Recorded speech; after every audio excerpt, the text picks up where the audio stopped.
Bora de revisão final, reta final para o exame 42. Hoje tratando de processo penal e eu tenho aqui 2 horas para passar por todo o processo penal com vocês. Então bora, quero começar primeiro falando de princípios.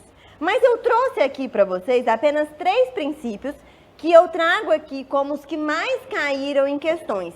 O primeiro princípio, e até porque ele vai valer lá para quando a gente estiver tratando de prisões, é o princípio da presunção de inocência. Aquele que ninguém será considerado culpado até o trânsito em julgado da sentença penal condenatória. Depois, eu trouxe para vocês no material o princípio do juiz natural. Aqui, ninguém será processado nem sentenciado, senão por um juiz competente.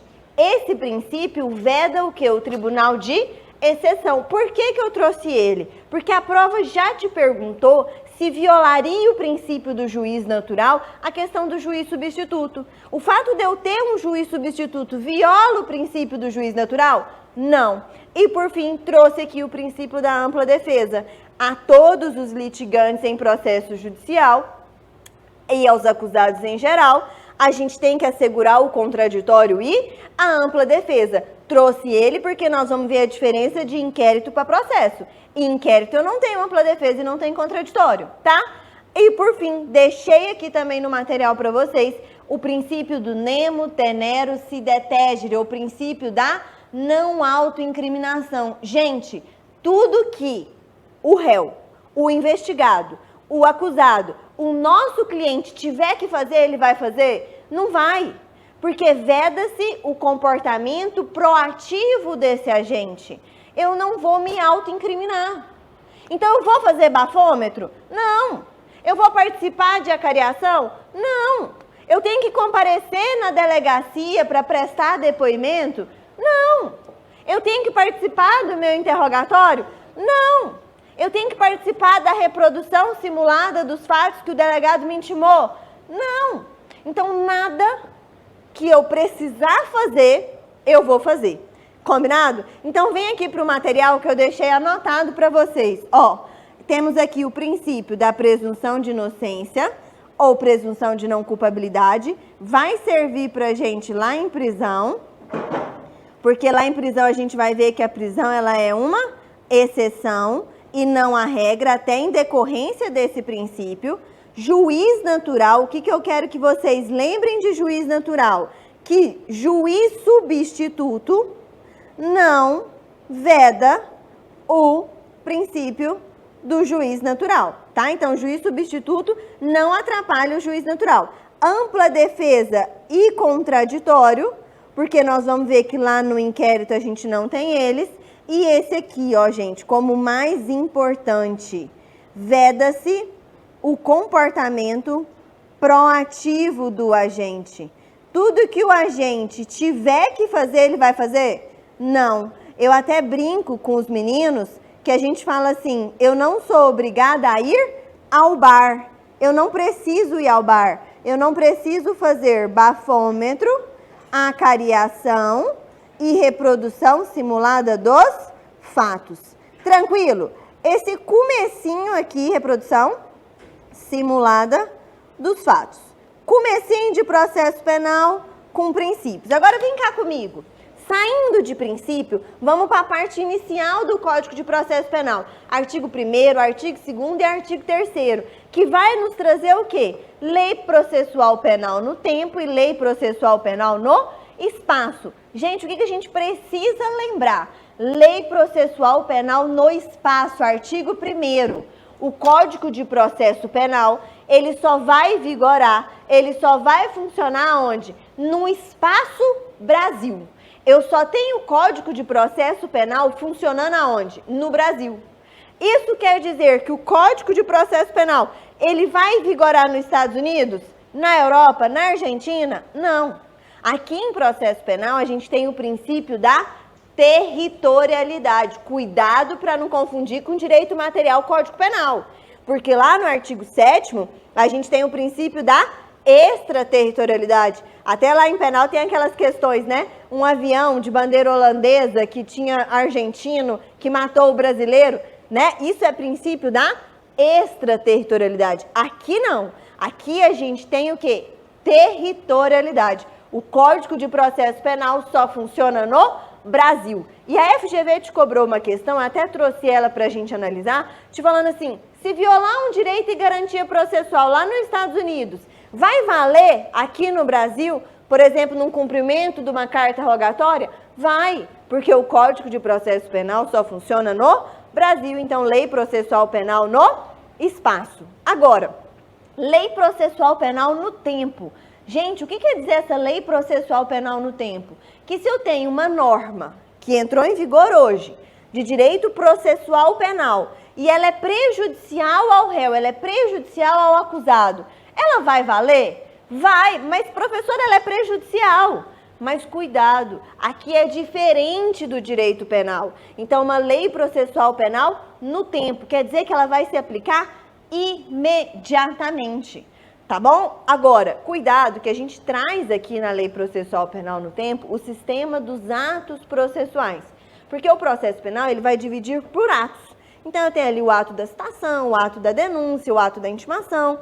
Se eu tenho que esse ato já está em vigor, já está em andamento. Então, por exemplo, eu fui intimado para apresentar o recurso de apelação. Prazo da minha interposição, 5 dias. O prazo já está correndo. Entrou uma lei em vigor e falou, opa, agora o prazo é 3. Qual que vai valer? O prazo de 5 dias. Por quê? Porque o ato já estava em vigor. Cuidado, se o ato ainda não estiver em vigor, qual que é o prazo que vai valer? O prazo de 3 dias.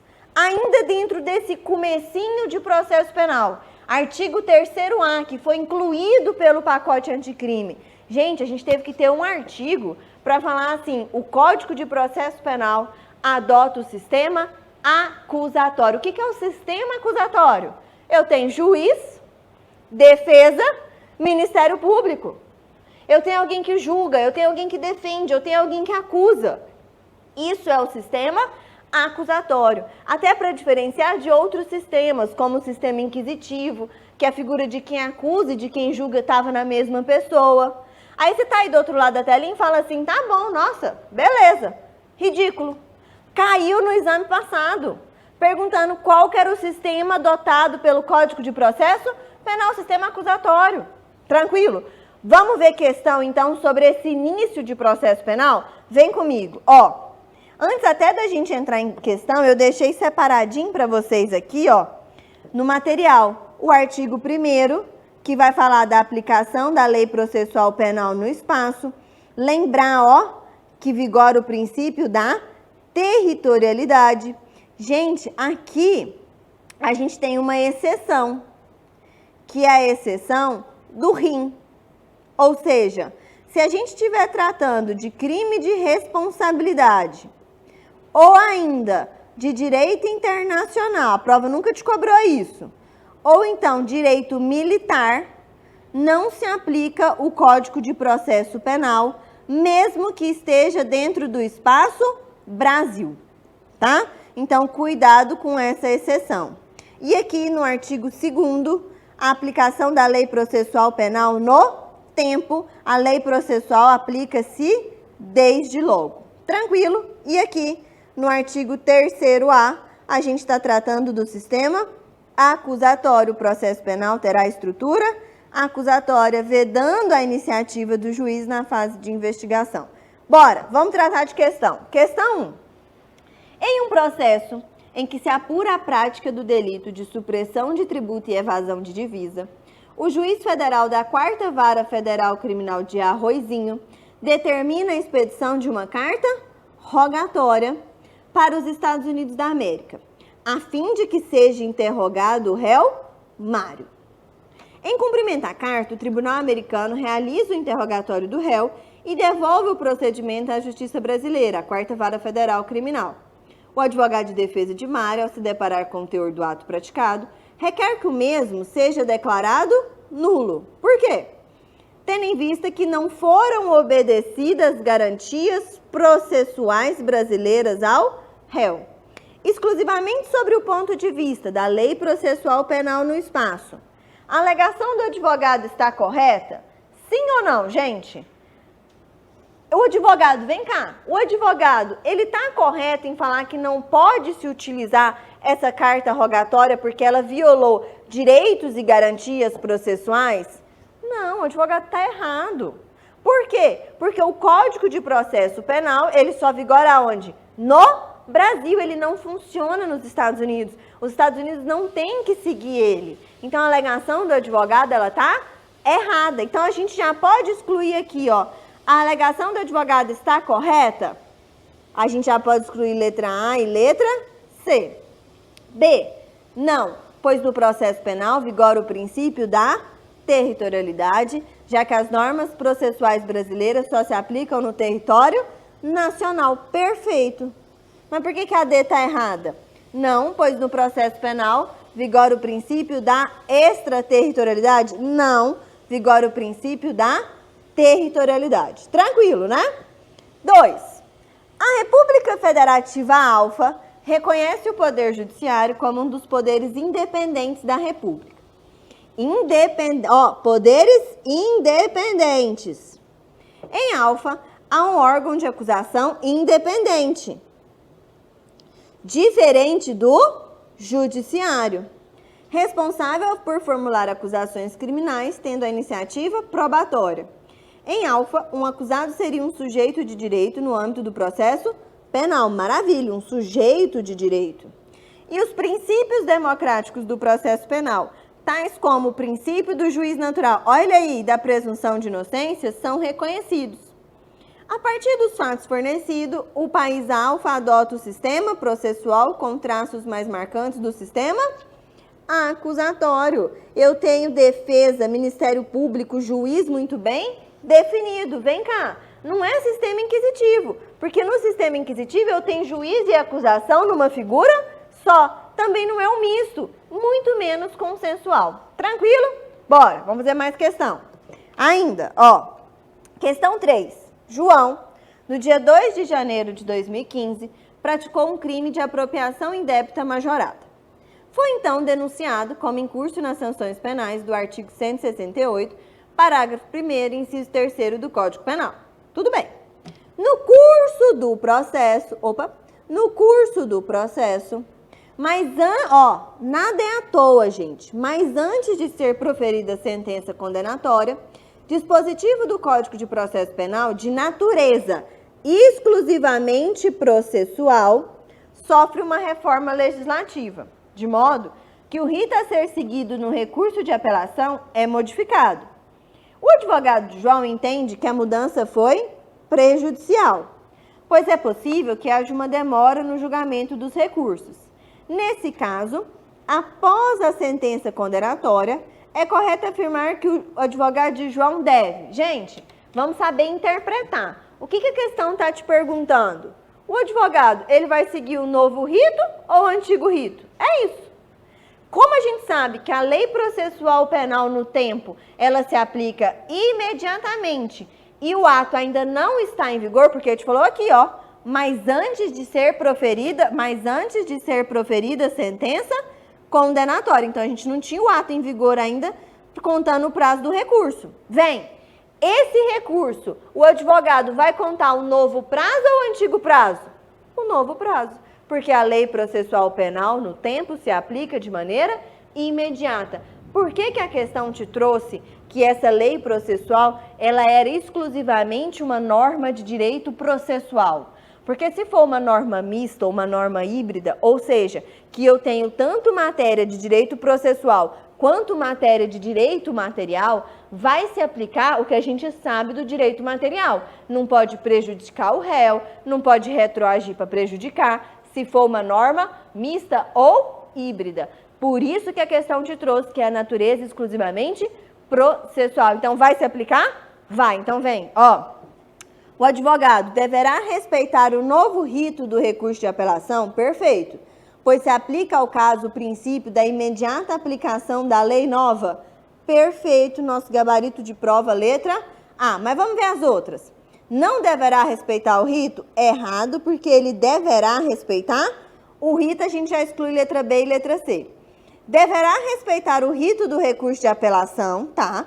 Pois se aplica ao caso o princípio da extratividade? Nada a ver, porque o princípio é esse aqui, ó, da imediata aplicação da lei nova. Próxima questão.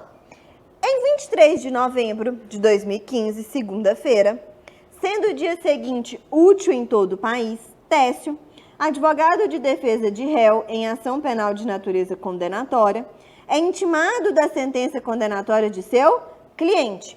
No curso, olha aqui, no curso do prazo recursal, porém, entrou em vigor uma lei nova de natureza puramente processual que alterava o Código de Processo Penal e passava a prever que o prazo para apresentação do recurso de apelação seria de 3 dias e não mais de 5 dias. No dia 30 de novembro de 2015, dia útil, Técio apresenta o recurso de apelação acompanhado das respectivas razões.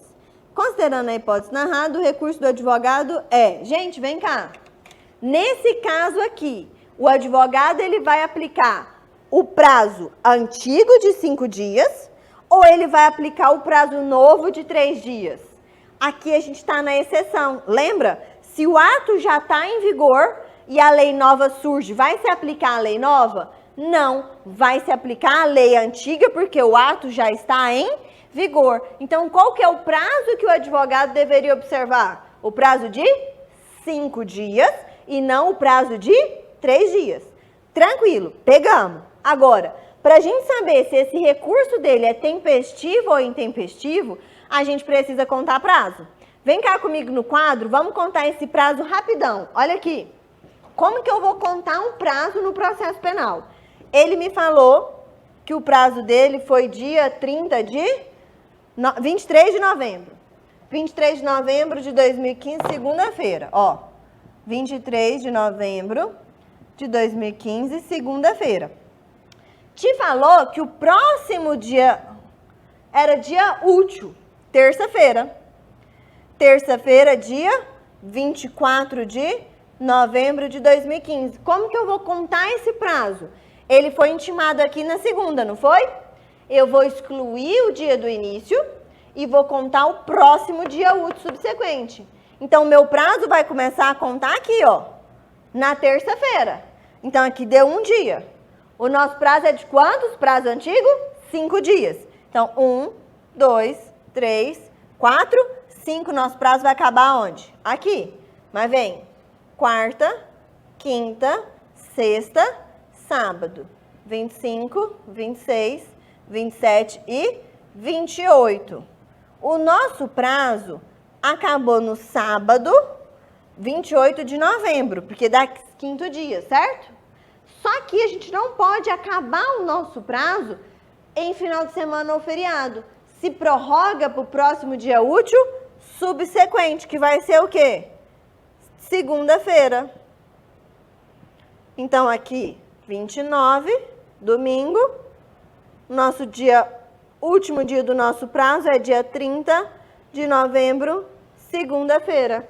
O prazo do advogado tá certo? Tá, porque ele protocolou no dia 30 de novembro. Então, o nosso prazo, ele tá tempestivo. Então, vem. A gente já pode excluir letra A e letra C.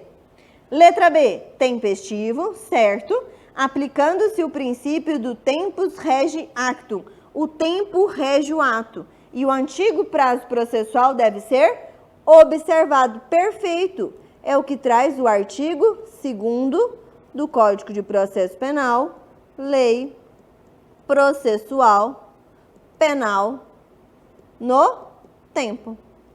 Mas vamos ver a D. Tempestivo, aplicando-se o princípio constitucional da irretroatividade da lei mais gravosa? Não. E o antigo prazo recursal deve ser observado? Errado, porque a gente não precisa aplicar esse prazo da irretroatividade. Saímos desse começo de processo penal, então o que a gente viu? Princípio, aplicação da lei processual penal no tempo, no espaço, e vimos que o Brasil adota o sistema acusatório. Vamos entrar agora em inquérito policial? Bora? Em inquérito policial, eu quero ver com vocês o conceito de inquérito policial através de umas perguntas que eu deixei aqui e depois as suas características. Combinado? Então vem, ó, qual o conceito de inquérito policial? E eu te pergunto, qual a natureza jurídica desse inquérito policial? É de um procedimento administrativo.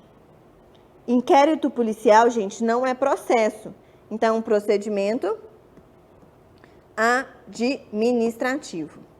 Isso aqui vai ser tão importante, porque lá em características nós vamos lembrar desse conceito. Então, a natureza jurídica é de um procedimento administrativo. Quem que é a autoridade que preside esse inquérito policial? O delegado de polícia. E aqui a gente chama da polícia judiciária, que é diferente da polícia repressiva, ostensiva, que é a PM. Qual que é o objetivo desse inquérito policial, gente? Apurar a justa causa. E o que é a justa causa no processo penal? Indícios de autoria e prova da materialidade. Então, eu vou apurar se existe indícios de autoria e prova da materialidade. Eu tenho prazo, eu, delegada de polícia, para concluir esse inquérito policial? Tenho. Eu tenho prazo de 10 dias, estando a pessoa presa, prorrogáveis por mais 15 dias. E só.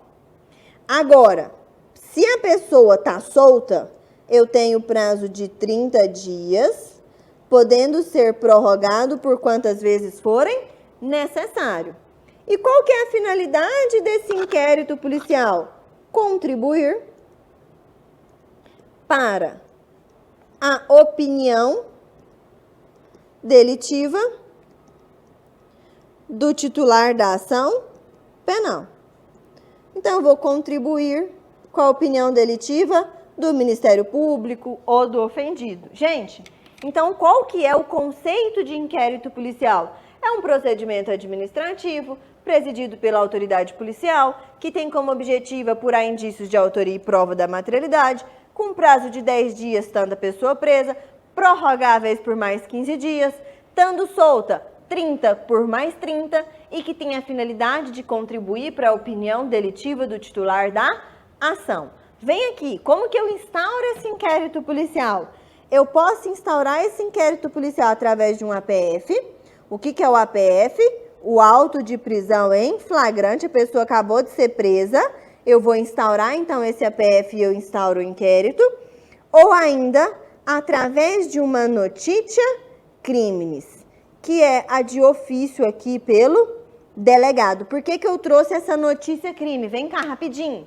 Porque se a prova te contar assim, como ela já te trouxe questão, falando que eu tenho uma notícia crime inqualificada. O que é isso? Uma denúncia anônima. Uma denúncia anônima por si só pode instaurar inquérito policial? Não. Eu preciso do quê? Da verificação de procedência das informações. Eu preciso de diligência. Eu preciso verificar se aquela denúncia anônima realmente ela é compatível, se ela existe. Então, notícia crime inqualificada, denúncia anônima por si só, não pode instaurar inquérito policial, tá? Ainda que já caiu em questão demais.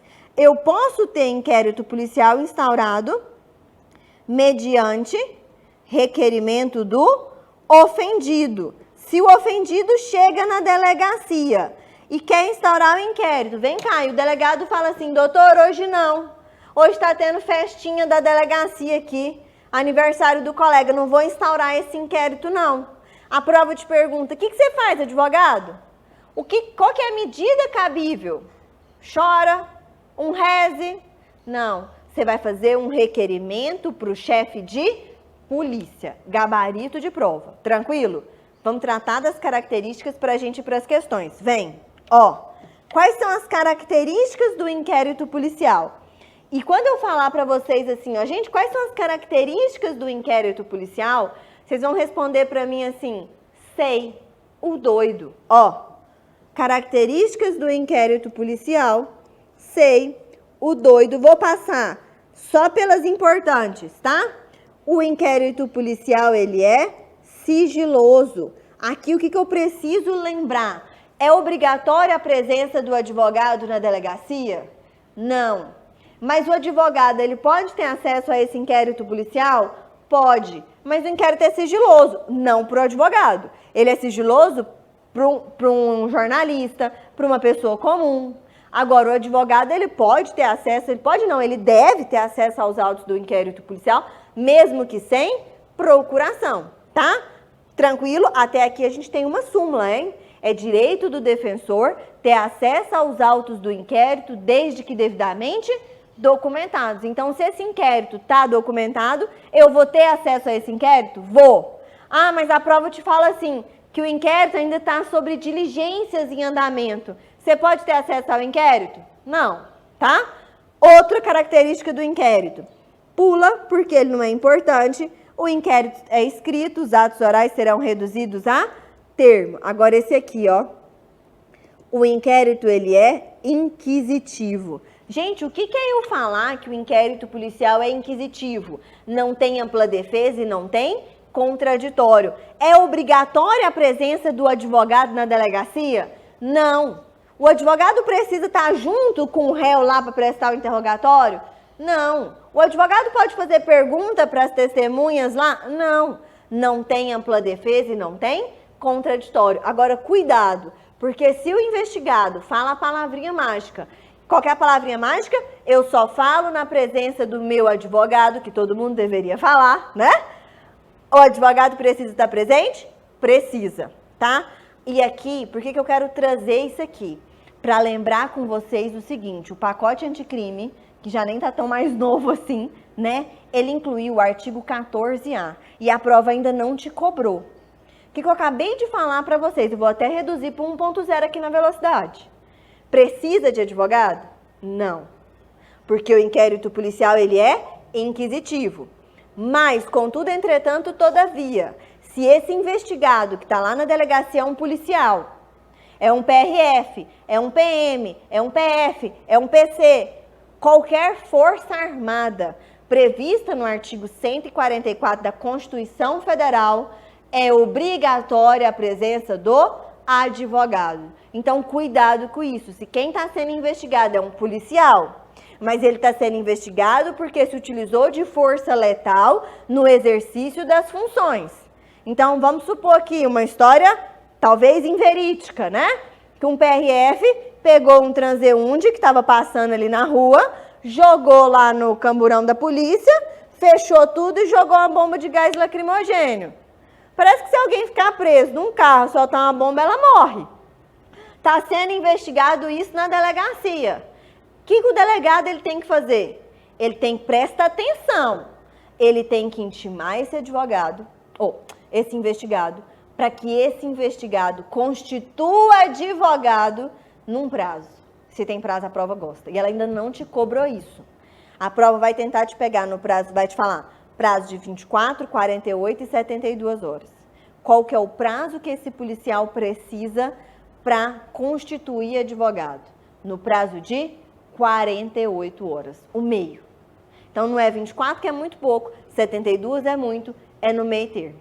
Então, se eu tenho forças armadas, policiais, que no exercício da sua função se utiliza de força letal, estão sendo investigados na delegacia, o delegado precisa intimar esse investigado para que ele constitua advogado, e aí, nesse caso, o advogado é obrigatório, no prazo de 48 horas. Presta atenção, esse policial mão de vaca não quis contratar você advogado, não constituiu advogado no prazo de 48 horas. O que o delegado precisa fazer? Intimar a corporação, para que a corporação, em qual prazo? No mesmo prazo, 48 horas, constitua um advogado para ele. Não caiu na prova ainda, tá? Então, a gente pode trazer aqui, vem cá, como uma exceção a essa característica, o artigo 14A do Código de Processo Penal, que me fala que precisa constituir advogado no prazo de 48 horas, quando a gente estiver tratando de policiais, tá? Pula esse aqui, o inquérito policial obrigatório, vem para esse. O inquérito policial, ele é discricionário. O que é eu falar que o inquérito policial é discricionário? Quem manda é o delegado. Ele que vai requerer a diligência que ele entender cabível a exceção cuidado do 158, crimes que deixam vestígio, é obrigatório o exame de corpo de delito. Esse aqui o delegado é obrigado a requisitar. Exame de corpo de delito. Tranquilo? Só apagar esse perito aqui para ficar bonitinho. Ainda, dentro das características, o inquérito policial oficioso, esquece, presidido por um órgão oficial. Vem para esse. O inquérito policial, ele é indisponível. O que é o inquérito policial ser indisponível, gente? Delegado não arquiva inquérito. Vem comigo. Delegado não arquiva inquérito. Delegado não requer o arquivamento do inquérito. Delegado não arquiva. Delegado não requer, tá? Ainda o outro, o inquérito policial, ele é dispensável. Não preciso do inquérito. Eu quem? Eu, Ministério Público, para ingressar com a ação. Cuidado que a prova pode trazer a palavra prescindível. O que é a palavra prescindível, gente? Parece que precisa? Não. Prescindível, com esse aqui, né? Prescindível quer dizer que não precisa, tá? Prescindível. Ainda o inquérito policial, ele é oficial. Próximo, vamos fazer questão. Ó. O inquérito policial pode ser definido como um procedimento investigatório prévio, ou conceito, cuja principal finalidade é a obtenção de indícios para que o titular da ação penal possa propô-lo contra o suposto autor da infração. Sobre o tema, assinale a alternativa correta. A exigência de indícios de autoria e materialidade para o oferecimento da denúncia torna o inquérito policial um procedimento indispensável? Não, a gente acabou de ver que o inquérito policial ele é dispensável, não preciso dele para nada. B. O despacho que indeferir o requerimento de abertura do inquérito policial é irrecorrível? Não, gente. A gente acabou de ver que se o delegado não instaura inquérito, vai caber recurso para o chefe de polícia. C. O inquérito policial é inquisitivo. Perfeito. Logo, o defensor não poderá ter acesso aos elementos informativos que nele constem, ainda que já documentados.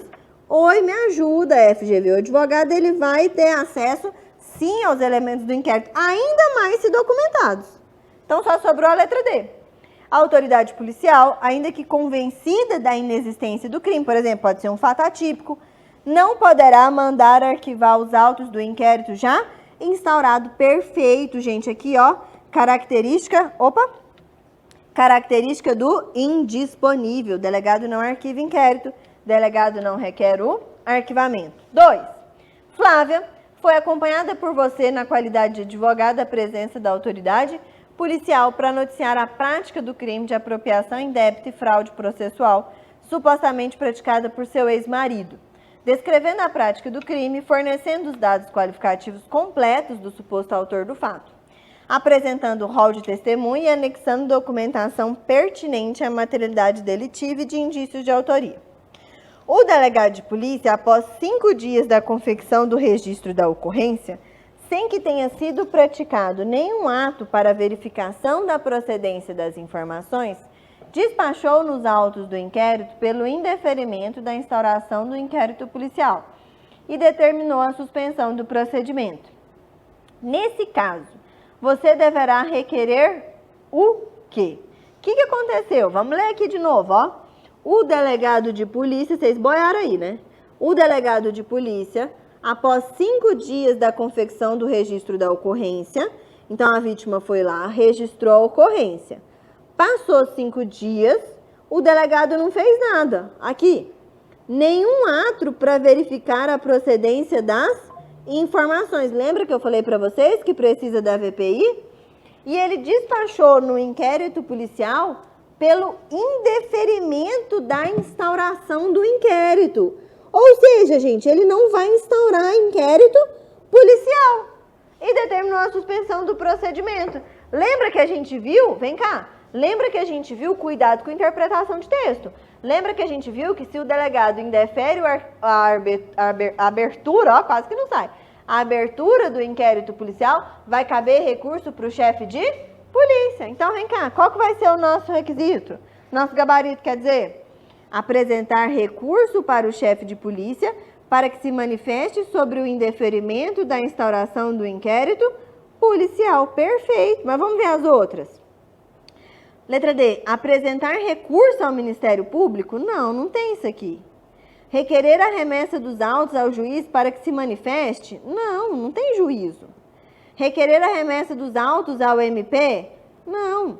É apresentar um recurso para o chefe de polícia porque ele negou a abertura do inquérito policial. Próxima. Após receber denúncia anônima, ó a denúncia anônima que eu falei para vocês, ó, que também pode ser chamada de notitia criminis inqualificada. Lembra?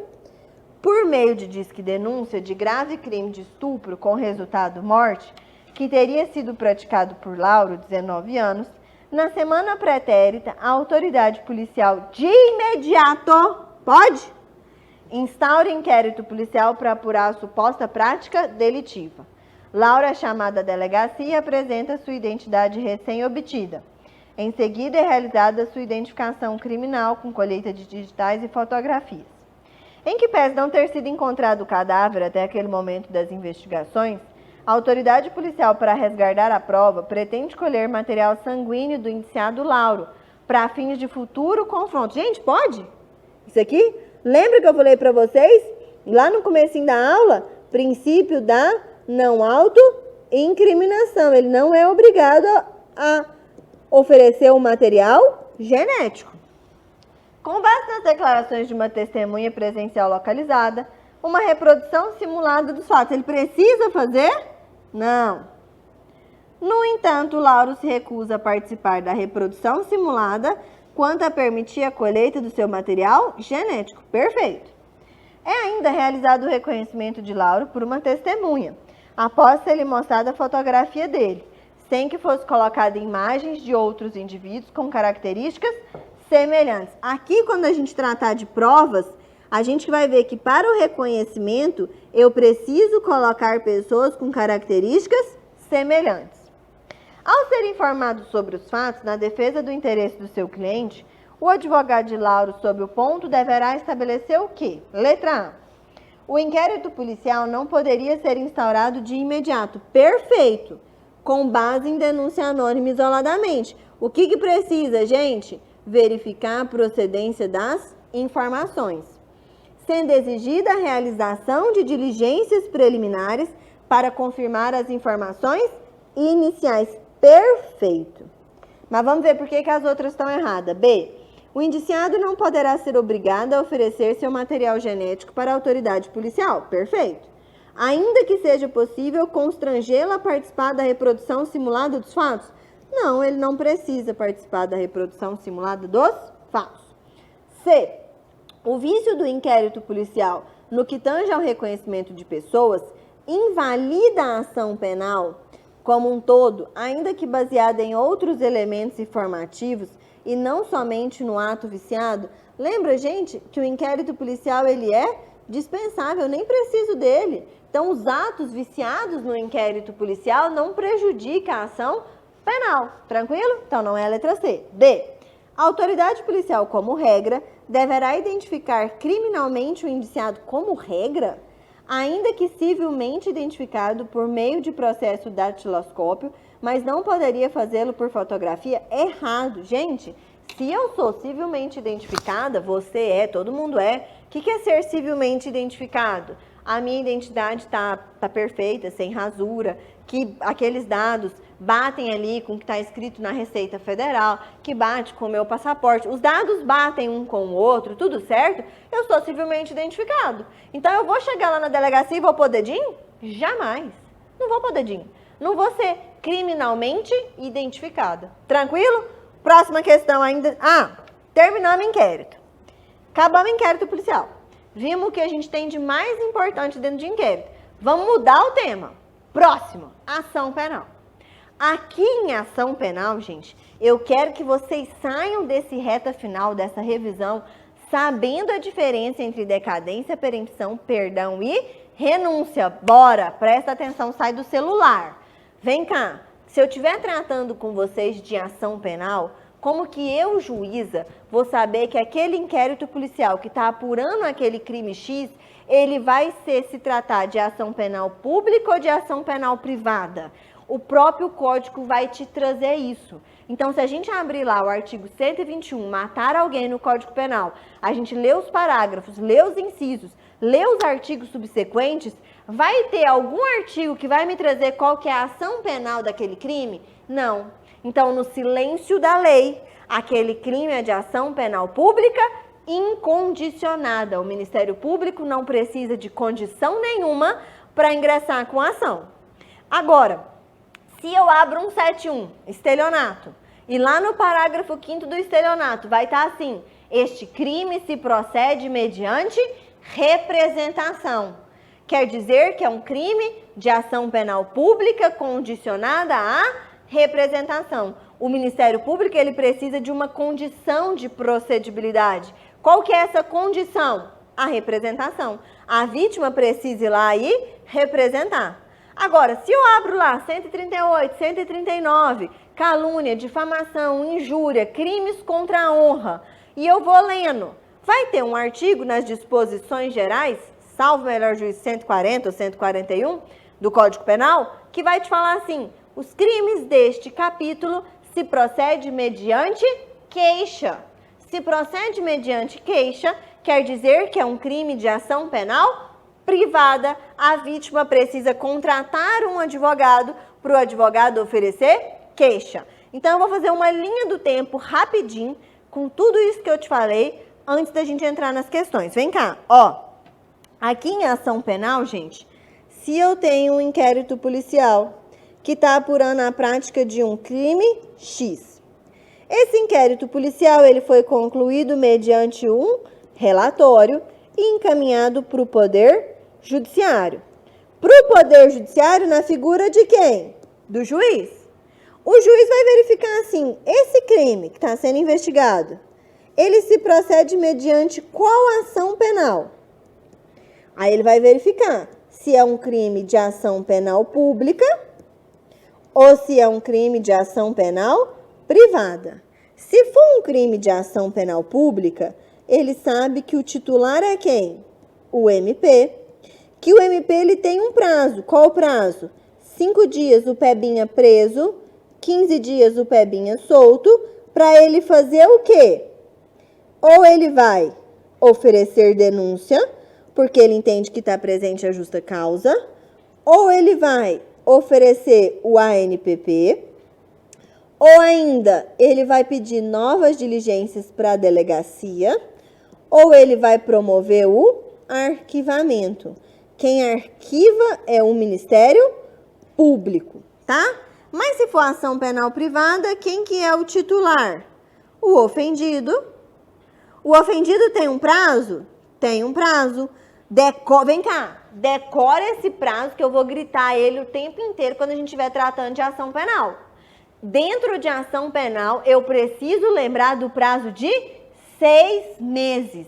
Eu tenho 6 meses para oferecer queixa-crime. 6 meses a contar da data do fato ou da data da autoria? 6 meses a contar do conhecimento da autoria. Então, vem, eu tenho um prazo de 6 meses a contar da autoria, de quando eu sei quem que é o autor daquele crime. E qual que é a minha inicial acusatória? Vou colocar aqui, ó. Inicial acusatória é a queixa-crime. Já deixei para vocês as espécies da ação penal. Então, na ação penal pública, o que que eu tenho? A incondicionada, que é a regra geral. A condicionada representação da vítima. Essa representação aqui é importantíssima. Qual que é o prazo que a vítima tem para representar? 6 meses. E a condicionada requisição do ministro da Justiça, nunca caiu na prova. Dentro da ação penal privada, quais são as espécies que a gente tem? A propriamente dita, que é a regra geral, que é dos crimes contra a honra. A personalíssima. Gente, vem cá rapidinho.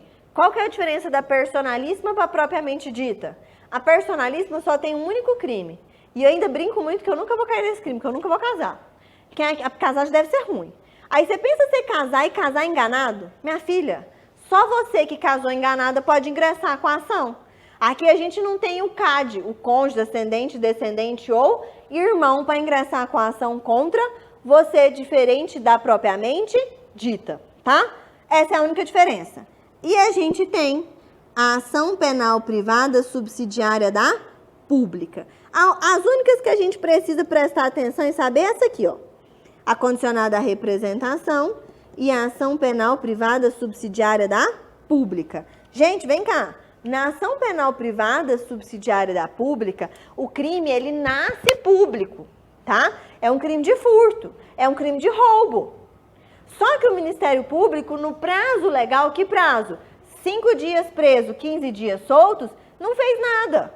O que é não fazer nada? Ele não ofereceu denúncia, ele não ofereceu a ANPP, ele não promoveu o arquivamento, ele não pediu novas diligências, ele não fez nada. A vítima que sofreu o crime de roubo, ela pode ir lá contratar um advogado para esse advogado fazer uma queixa-crime subsidiária? Pode. Cuidado, que a queixa-crime subsidiária é quando eu tiver inércia do Ministério Público. Quando o Ministério Público ele for omisso, inerte. Aí a prova te fala assim, o Ministério Público ofereceu a ANPP. A vítima não concordou porque foi só uma cesta básica. Advogado, faz alguma coisa. Você pode fazer alguma coisa? Não, você não pode fazer a queixa-crime subsidiária porque o MP ele não foi, omisso ele não foi, inerte. Tranquilo? Isso é queixa-crime, ou isso é ação penal privada subsidiária. Ação penal privada subsidiária. Tranquilo? Que eu falei para vocês que a gente só precisava prestar atenção em duas.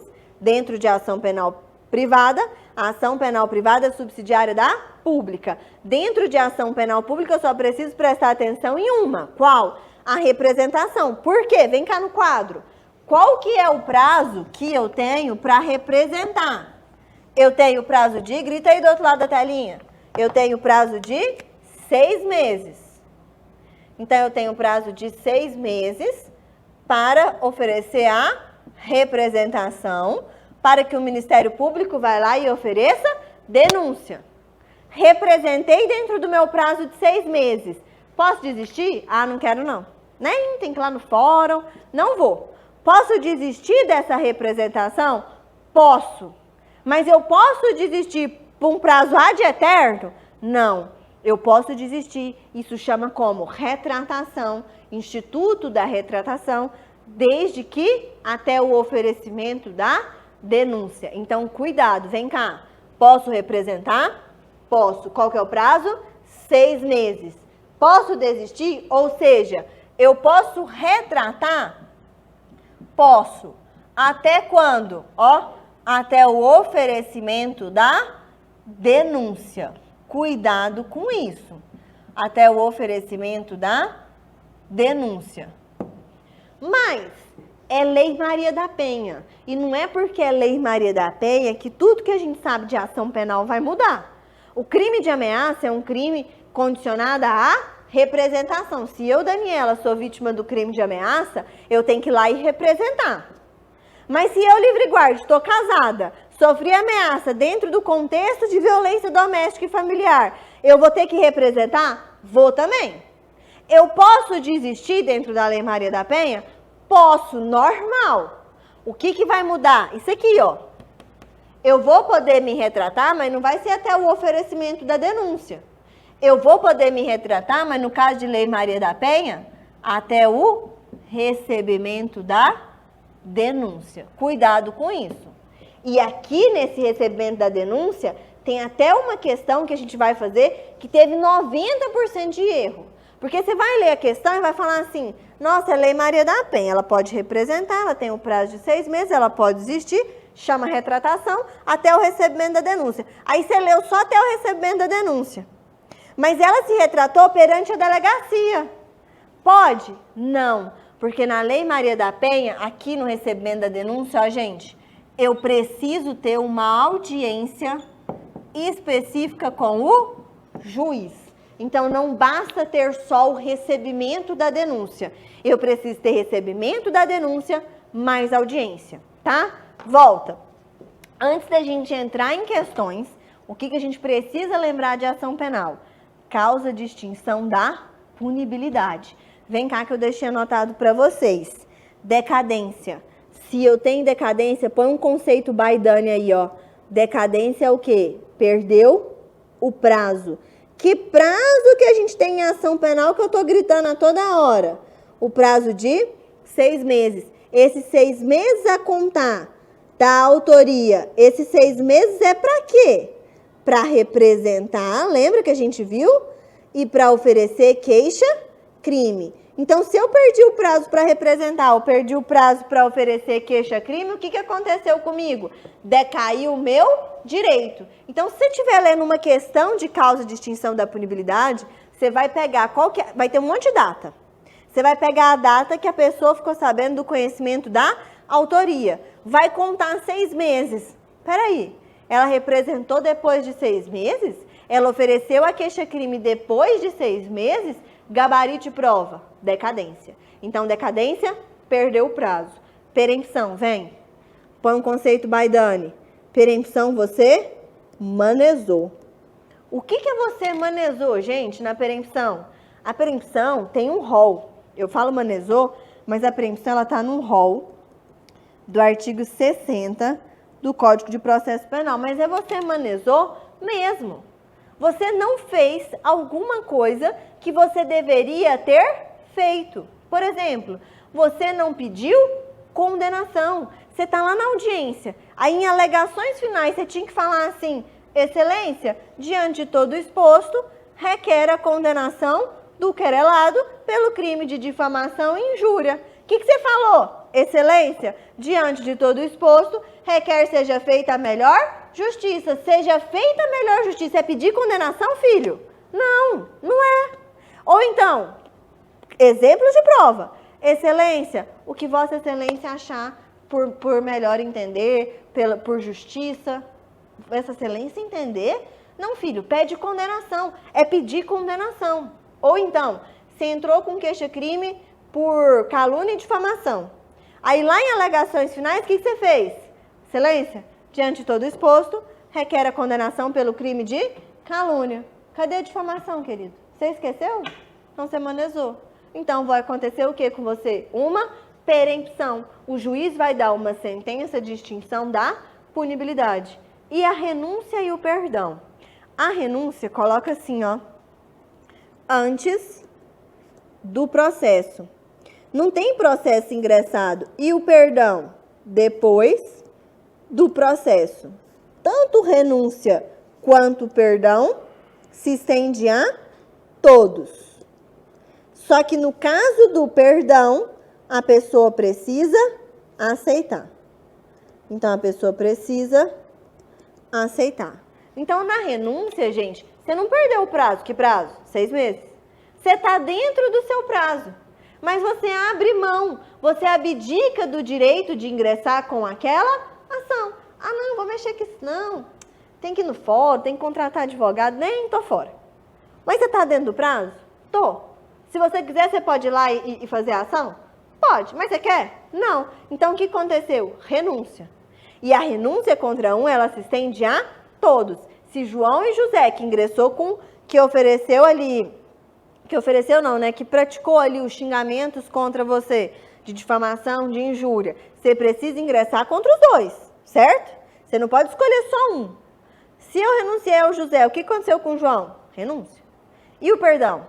O perdão, a prova vai te falar que o processo já está ingressado. Você já ingressou com o processo, mas o que você faz? Perdoa. Oh, me desculpa, não, eu entrei com esse processo aí, mas não queria não. Foi mal, desculpa. Você aceita minhas desculpas? Aceito. O que vai acontecer então? Extinção da punibilidade. Mas se tiver 2, você vai ter que perguntar para o outro. Aceita o perdão? Não, não aceito. Sou coração peludo. Quero provar minha inocência. O processo contra ele vai continuar, tá? E deixei 2 súmulas aqui no material para vocês que caem muito, que é a 542 do STJ e a 714 do STF, que vai te trazer o seguinte. Lembra que eu falei para vocês que a gente descobre o crime através da ação penal? A gente descobre a ação penal através do crime? Crimes contra a honra é ação penal privada.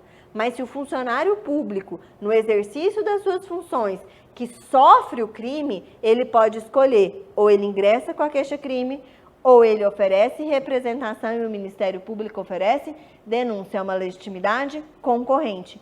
E Lei Maria da Penha, veda-se GCRIM, veda-se a utilização do juizado especial criminal. E lá na Lei Maria da Penha, lesão corporal leve e culposa é ação penal pública incondicionada. Bora, vem fazer questão. Ó, em determinada ação penal privada, na qual se apura a prática do delito de calúnia e difamação, então, ação penal privada, a parte não apresenta em alegações finais pedido de condenação. Cara, manezou, hein? Em relação ao delito de calúnia, fazendo tão somente em relação ao delito de difamação. Com relação ao caso apresentado, assinale a alternativa correta. Gente, o que ocorreu? Perdão? Não. Ocorreu perempção. Em relação ao delito de calúnia, nosso gabarito, letra A. Por que não é a B? Porque ocorreu perempção. Ocorreu perempção. Você manezou, você deixou de pedir condenação. Tranquilo? 2. Magda é servidora pública federal,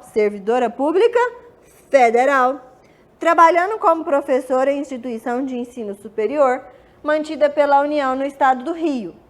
Magda vem a ser vítima de ofensa à sua honra subjetiva, injúria, em sala de aula, sendo chamada de piranha e vagabunda, por Márcio, aluno que ficara revoltado com sua reprovação em disciplina ministrada por Magda. Aqui, ó, deixei até a súmula para vocês aqui no material, ó.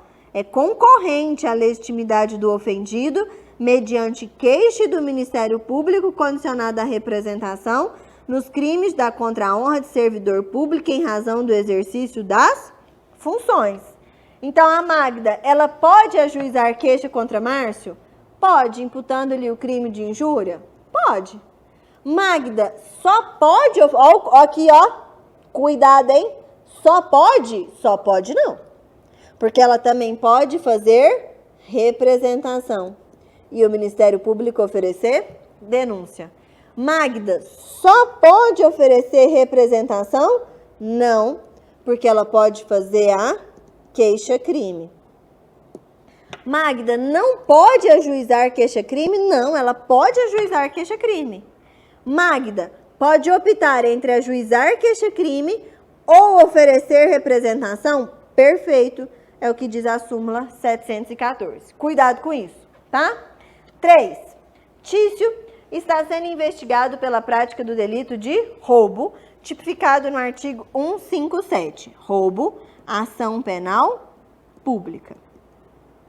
Concluída a investigação, o delegado titular da 41ª Delegacia de Polícia envia os autos ao MP, a fim de que estes tomem as providências que entender cabível, até porque o Ministério Público é o titular da ação.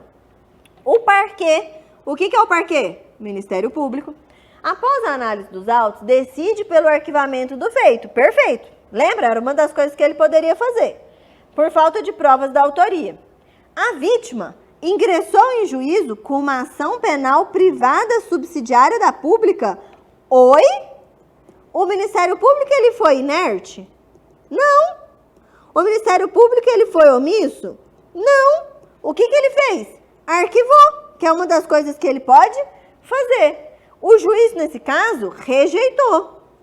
O juiz agiu certo? Sim. Porque, gente, lembra aqui que quando a gente fez aquela linha do tempo lá de ação penal, o que eu falei para vocês? Que se for ação penal pública, o Ministério Público é o titular, ele tem um prazo de 5 dias preso, 15 dias soltos, para quê? Ou ele oferece denúncia, ou ele oferece o ANPP, ou ele requer novas diligências, ou ele promove o arquivamento. Então, ele fez uma das 4 coisas previstas para ele fazer. Se ele não fizer nenhuma dessas 4 coisas, aí sim, aí a gente pode ingressar com uma queixa-crime subsidiária, que é a ação penal privada subsidiária da pública. Tranquilo? Então, o juiz agiu certo em rejeitar? Agiu? Perfeito. Então, vem. Erroneamente, não. Porque ele agiu certo. Corretamente, pois a vítima não tem legitimidade para ajuizar a ação penal privada subsidiária da pública. corretamente, já que a lei processual não admite a ação penal privada subsidiária da pública nos casos em que o Ministério Público não se mantém inerte. Cuidado com a interpretação de texto. Por que que a letra C está errada? Porque a lei processual, ela admite sim. Não é que não. A lei processual, ela admite a ação penal privada subsidiária da pública. Ela só não admite nesse caso aqui. Então, corretamente, pois neste caso, a vítima não tem legitimidade para ajuizar a ação penal privada subsidiária da pública. Então, nosso gabarito, letra B. Próxima. Bruna, essa questão aqui que eu falei para vocês, vem cá. Vocês erram essa questão aqui, eu vou entrar dentro da tela e vou esganar vocês. Essa questão aqui que teve 90% de erro. Presta atenção que a gente fez ela no quadro aqui, ó. Vem.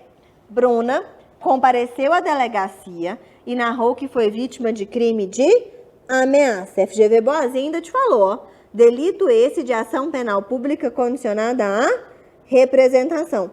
Qual que é o prazo que ela tem para representar? 6 meses. 6 meses a contar da autoria. Tá. Que teria sido praticado por seu marido. Opa, Lei Maria da Penha. Em situação de violência doméstica e familiar contra a mulher. Disse ainda ter interesse que seu marido fosse responsabilizado criminalmente. Ou seja, o que aconteceu aqui? Ela fez a representação. O procedimento foi encaminhado ao MP, claro, porque é uma ação penal pública, condicionada à representação, que ofereceu denúncia em face de Rui pela prática do crime de ameaça. Bruna, porém, comparece à delegacia. Onde que Bruna compareceu? Na delegacia, antes do recebimento da denúncia. E afirma não mais ter interesse na responsabilização penal do seu marido. Ou seja, o que ela fez? Ela se retratou, ela fez a retratação. Posteriormente, Bruna e Rui procuram você, advogado da família, e informa sobre o novo comparecimento de Bruna à delegacia. Considerando as informações narradas, o que o advogado vai poder fazer? A Bruna poderia se retratar? Primeira pergunta, vem cá. Ela poderia se retratar? Poderia normalmente, certo? O momento que ela se retratou tá certo? Tá, porque foi antes do recebimento da denúncia. Cuidado, olha aqui. Representação, 6 meses. Posso retratar? Posso. Se for crime comum, até o oferecimento da denúncia. Mas é o quê? Lei Maria da Penha, até o recebimento da denúncia. Então, ela se retratou no momento certo? Se retratou, olha aqui, ó. Antes do recebimento da denúncia. A denúncia tinha sido apenas oferecida. Cuidado para não cair nisso. Então, tá certa essa retratação da Bruna? Se a gente olhar só por esse recebimento e oferecimento, tá. Mas o que está faltando aqui? A audiência específica para isso. Onde que ela se retratou, gente? Na delegacia. O que ela precisa para se retratar de maneira certa? Ela precisa ter audiência específica. Então, vem, ó. A retratação de Bruna perante a autoridade policial até o momento é irrelevante e não poderá ser buscada proposta de suspensão condicional do processo. Perfeito. Por que vocês caíram nesse trem de proposta de suspensão condicional do processo? Boiei, o que é isso? A proposta de suspensão condicional do processo, ela é um instituto que está previsto lá no GCRIM, lá no Juizado Especial Criminal, na 9.099 de 95. Lá no GCRIM, lembra que eu falei para vocês no comecinho de ação penal? Lei Maria da Penha veda a utilização do GCRIM. Nada que tem no GCRIM pode se utilizar para a Lei Maria da Penha. Então, pode se utilizar a suspensão condicional do processo? Não. Então, perfeita a letra A. Ó, a retratação de Bruna perante a autoridade policial até o momento é irrelevante, porque faltou o quê? A audiência. E não poderá ser buscada proposta de suspensão condicional do processo. Perfeito. Letra B. A retratação de Bruna perante a autoridade policial até o momento é válida? Não. Não cabe retratação do direito de representação? Opa, cabe sim. Não cabe retratação do direito de representação nos crimes praticados na violência doméstica? Não, cabe, tá? Tranquilo? Acho que é a nossa última questão de ação penal para a gente mudar o tema. Ó, Carlos, em seu relatório final conclusivo de inquérito policial, foi indiciado pela prática do crime de receptação qualificada. Pena, 3 a 8 anos. Recebido o procedimento investigatório, o promotor de justiça verificou na FAQ, o que é FAQ? Folha de antecedentes criminais, a ficha criminal do sujeito, que Carlos possuía uma única anotação e era tecnicamente primário, mas que teria sido beneficiado 8 anos antes da suposta nova prática delitiva por proposta de suspensão condicional do processo. Em relação ao crime de estelionato, considerando as informações propostas, você, como advogado de Carlos, deverá esclarecer que, de acordo com o Código de Processo Penal, o quê? Gente, eu trouxe essa questão para a gente trabalhar o ANPP. O que é o ANPP? O Acordo de Não Persecução Penal, previsto lá no 28A do Código de Processo Penal. Se eu estiver tratando de ANPP, o que eu preciso lembrar? Que o crime, ele tem que ter a pena mínima. Pena mínima inferior a 4 anos. Então, esse crime, ele tem pena mínima de quê? De 3. Pode ter ANPP? Pode. Ainda, para ter ANPP, tem que ser um crime sem violência ou grave ameaça. Então, não pode ser um crime com violência ou grave ameaça. Receptação, a receptação não tem violência ou grave ameaça, né? Tranquilo. Que mais ainda? Eu preciso ser primário. Então, eu preciso ali ter bons antecedentes, certo? Preciso ter bons antecedentes. E, se for cabível transação penal, que é do juizado, eu não vou poder aceitar. E eu não posso aceitar a NPP se eu tiver aqui, decora esse prazo aqui, ó. Se dentro de 5 anos eu tiver aceito o ANPP. Então, vem cá. Poderá ser proposto acordo de não persecução penal? Independentemente da confissão do indiciado? Não, porque para que eu tenha ANPP, eu preciso da confissão, tá? Então, a ANPP ainda tem a questão da confissão, então não é letra A. B. Não poderá ser proposto acordo de não persecução penal, tendo em vista que o suposto autor já foi beneficiado com suspensão condicional do processo? Isso aqui por si só não atrapalha, tá? Então, não. Poderá ser proposto o ANPP, considerando a pena, a natureza do crime, mas Carlos necessariamente deverá confessar a prática delitiva? Perfeito, nosso gabarito letra C. Mas vamos ver a D. Não poderá ser proposto o ANPP em razão da pena máxima. Não é pena máxima, é pena mínima, tá? Cuidado com isso, gente, porque a ANPP ela vai te perguntar esse prazo aqui. Então, por exemplo, vem cá. Se hoje eu faço um acordo com o Ministério Público para ter o ANPP, dentro de 5 anos subsequentes, eu não posso fazer um novo ANPP. Mas passou 5 anos, como foi o caso aqui, já se passou 8 anos. Eu posso fazer um novo ANPP? Posso, não tem problema nenhum, tá? Agora, sai de ação penal. Então, a gente viu o comecinho de processo penal, princípios, aplicação da lei processual penal no tempo, no espaço. Vimos o sistema acusatório, vimos inquérito policial, vimos ação penal. Agora a gente vai entrar no tema provas. E aqui em provas, o que eu quero lembrar com vocês?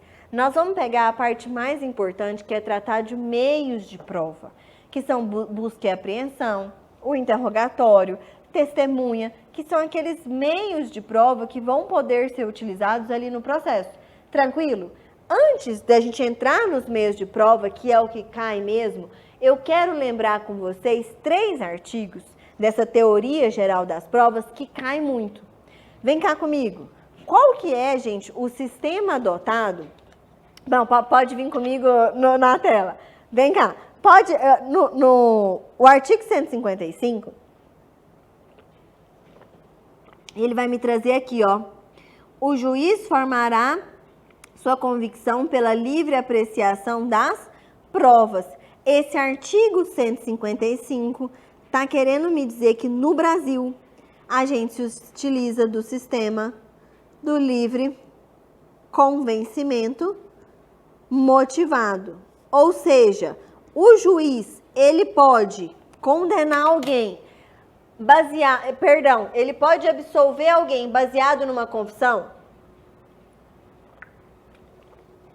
O que vocês acham? O juiz pode absolver alguém baseado numa confissão, baseado num laudo pericial? Tem um laudo pericial que atestou ali a lesão. O juiz, ele pode absolver? Opa, pode. Por quê? Porque ao juiz, gente, vai caber o quê? Se basear nas provas que ele entender pelo seu livre convencimento, desde que ele motive. Aqui o código está querendo nos dizer o seguinte: não existe no Brasil o sistema tarifário, o sistema das provas, cada prova tem um valor. Quem nunca ouviu aquela frase assim, a confissão é a rainha das provas? Isso no Brasil não existe. Eu não tenho uma prova valendo mais que a outra. Todas as provas, elas estão no mesmo patamar. Sistema do livre convencimento motivado. Mas o juiz, ele precisa motivar. Tranquilo? É isso que está trazendo o artigo 155. No 156, vai me trazer o ônus da prova. A quem compete, gente, provar? O Ministério Público.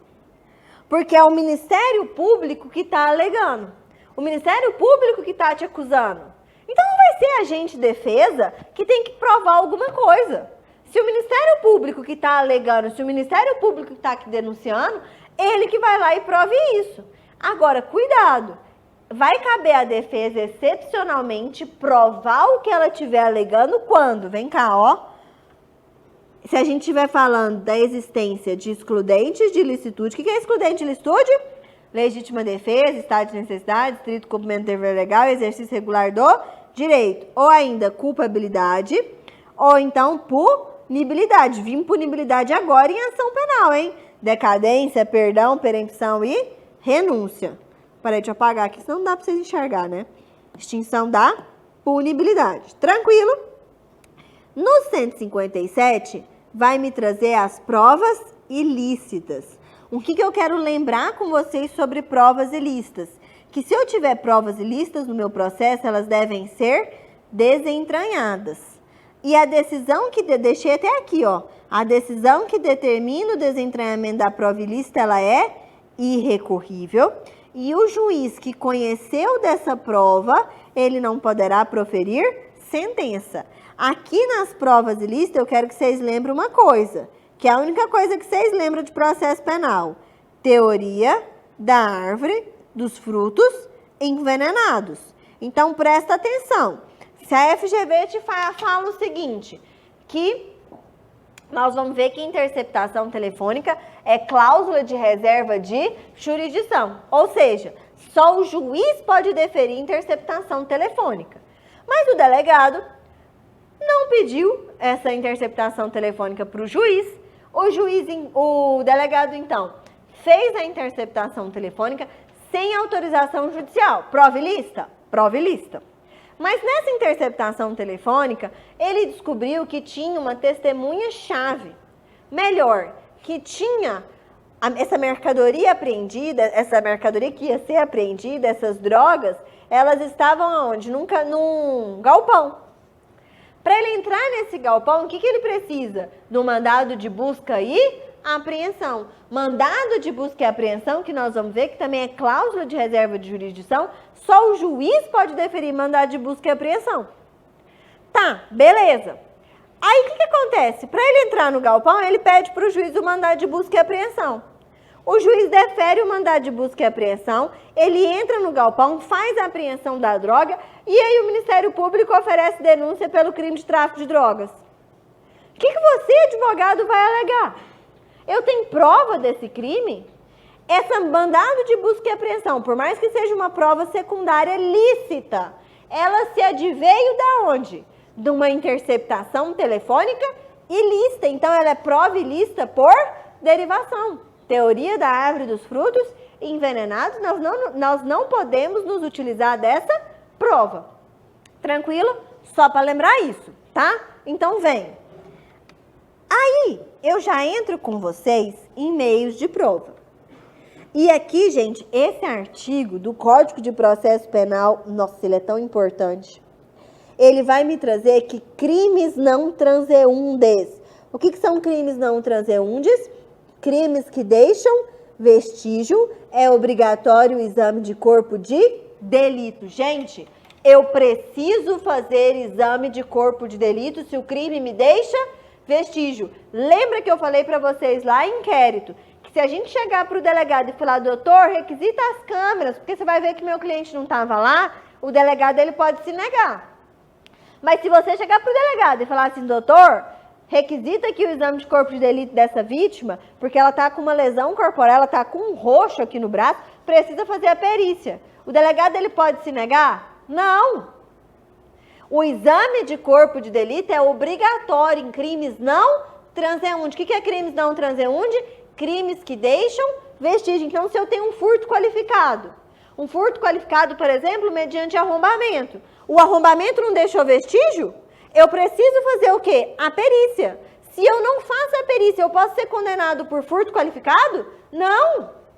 E olha a importância disso. Você, advogado, se não tem a perícia do furto qualificado, você pode desclassificar de furto qualificado para furto simples. Furto não tem violência ou grave ameaça. A pena mínima dá certo. O que você pode ter? Um ANPP.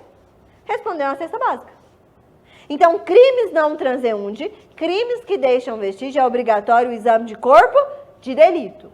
A confissão supre o exame de corpo de delito? Não.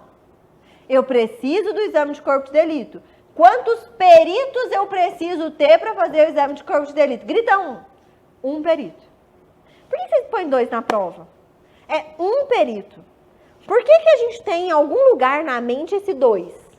Porque se eu não tiver o perito oficial, o juiz vai nomear 2 pessoas idôneas para fazer a perícia. Mas eu preciso de quantos peritos? 1. Me veio o pacote anticrime e acrescentou no pacote anticrime a cadeia de custódia. Nunca caiu na prova. O que é a cadeia de custódia? É um caminho. É um caminho que a prova precisa seguir para que ela se torne válida. Como que eu, juíza, vou saber que aquela prova está válida? Como que eu, juíza, vou poder condenar alguém me utilizando daquela prova?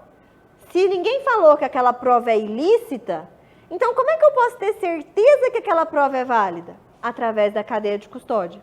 Então, eu só posso me utilizar de uma prova e eu vou saber se ela está válida ou não, se aquela prova, se aquele vestígio seguiu as etapas da cadeia de custódia. Então, o que é a cadeia de custódia? Um caminho. Um caminho que a prova precisa seguir para que ela se torne válida. E aí, se cair isso na prova, vai vir uma questão gigante. Porque você vai precisar saber quais são as etapas da cadeia de custódia. O que a FGV vai falar? Vai fazer? Ela vai tirar uma etapa. Ou ela vai acrescentar uma etapa que não existe. Então, a gente precisa saber quais são as etapas da cadeia de custódia. Vem cá. Vocês já ouviram falar no heterotóxico? Eu tenho certeza que sim. O heterotóxico é aquele que se denomina como? Vem cá que vocês vão saber a etapa da cadeia de custódia. Ele se denomina como um rei. E ele quer fazer o quê? Ele quer ficar com aquela menina. Ele quer ficar com aquela menina para depois fazer o que com ela? Trepar com ela.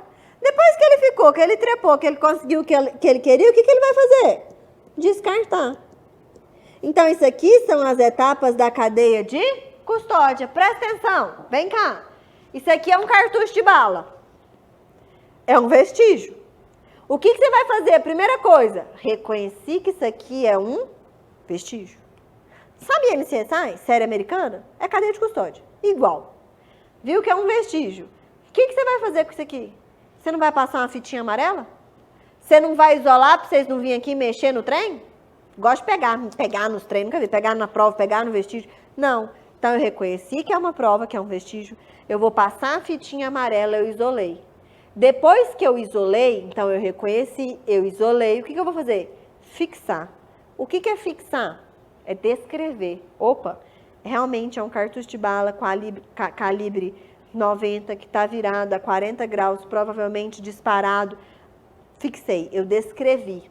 Depois que eu descrevi, o que eu vou fazer? Coletar esse vestígio. Vou guardar no bolso? Não. Eu vou coletar e vou acondicionar num saquinho, bonitinho. Acondicionei num saquinho, eu vou fazer o quê? Transportar. Transportar para onde? Aqui, se eu fosse examinadora, eu mudaria aqui. Transportar para a central de custódia. O que a prova vai te falar? Transportou para a delegacia. Não, é transportar para a central de custódia. No que você transportou para a central de custódia, você vai fazer o quê? Entregar para alguém. Entregar lá para o estagiário, toma. No que esse estagiário você entregou para ele, o que ele vai fazer? Vai entregar para o perito. Quantos peritos? 1. Para que aquele perito faça a perícia, que o código chama de processamento. Fez a perícia, o que vai fazer com esse vestígio? Armazenar. Acabou o processo, acabou tudo, não preciso mais disso, o que eu vou fazer? Descartar. Essas são as etapas da cadeia de custódia. Vem cá no nosso mnemônico, ó. O que é o RE? Eu primeiro vou fazer o reconhecimento. Depois eu vou fazer o quê? O isolamento. Depois eu vou fazer o quê? A fixação. O que é a fixação? Descrever. Depois eu vou fazer o que com esse vestígio? Coletar. Coletar e guardar no bolso? Não, eu vou acondicionar. Acondicionei, vou fazer o que com isso? Transportar. Transportar para onde? Para a central de custódia. No que eu cheguei na central de custódia, o que eu vou fazer com isso? Entregar para alguém. No que eu entreguei, lá vai acontecer o quê? O processamento, que é a perícia em si, certo? Depois da perícia feita, o que eles vão fazer com isso? Armazenar. Não preciso mais dessa perícia, eu vou descartar. Tranquilo, cadeia de custódia? Então, as etapas da cadeia de custódia. Ainda dentro de meios de prova, vimos prova pericial. Outro meio de prova que a gente tem é o interrogatório. Aqui do interrogatório, eu quero só lembrar com vocês que ele também é um meio de defesa. No interrogatório, veda-se condução coercitiva. E no interrogatório eu tenho 3 etapas. A primeira que vai fazer a qualificação, a segunda que ele vai ser advertido do silêncio, e o silêncio não importa em confissão, não importa em prejuízo, e depois a oportunidade que ele tem para falar. Lembrar que esse interrogatório ele tem que ser feito de maneira presencial, tá? Então ele está preso, tem que ir lá no presídio e fazer o interrogatório. Próximo meio de prova. Prova testemunhal. Deixei tudo aqui no material bonitinho para vocês, tá? Prova testemunhal. Na prova testemunhal, o que eu quero que vocês lembrem? Qualquer pessoa pode ser testemunha. Esse depoimento tem que acontecer oral. Mas, contudo, eu quero que vocês lembrem de 2 coisas. Tem as testemunhas dispensadas e as testemunhas proibidas. Vem cá.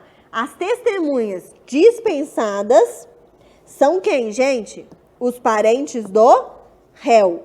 Cuidado que a prova vai te trazer o seguinte, que são os parentes da vítima. Não, dispensados os parentes do réu. E proibidos, quem são? Ministério, ofício, profissão ou encargo. Traduz para mim, psicólogo, advogado e padre. Então vem cá, se a prova te contar que eu tenho a ex-sogra, 2 policiais e o padre, quem vai depor? Ex-sogra, 2 policiais e o padre. Quem vai depor? Somente os 2 policiais. Ex-sogra é parente do réu. Não é porque tem o ex que deixou de ser parente. Não tem lá no direito civil que você não pode casar com a sogra? Então, continua sendo parente. Então, os parentes do réu, eles estão dispensados de depor. Eles não vão depor. O padre está onde? No proibido de depor, no ministério. Então, ele também está proibido de depor. Então, dispensado os parentes do réu. Proibido, MOP. Quem que é o MOP? Ministério, ofício, profissão ou encargo. Cuidado aqui no proibido que, se você desobrigar, por exemplo, você chegou lá no padre para confessar, fala, padre, não aguento mais meu marido, o que eu fiz? Matei ele. Aí o padre vai falar, muito bem, minha filha, você fez certo.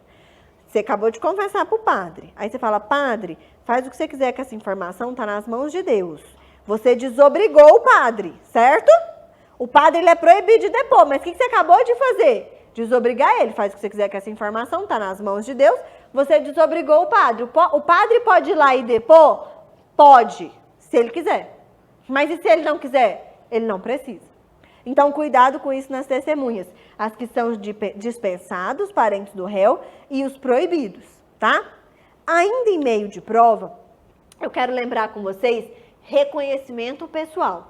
No reconhecimento pessoal, lá no 226 do Código de Processo Penal, vai fazer o seguinte, o reconhecimento pessoal, diferente da reprodução simulada dos fatos.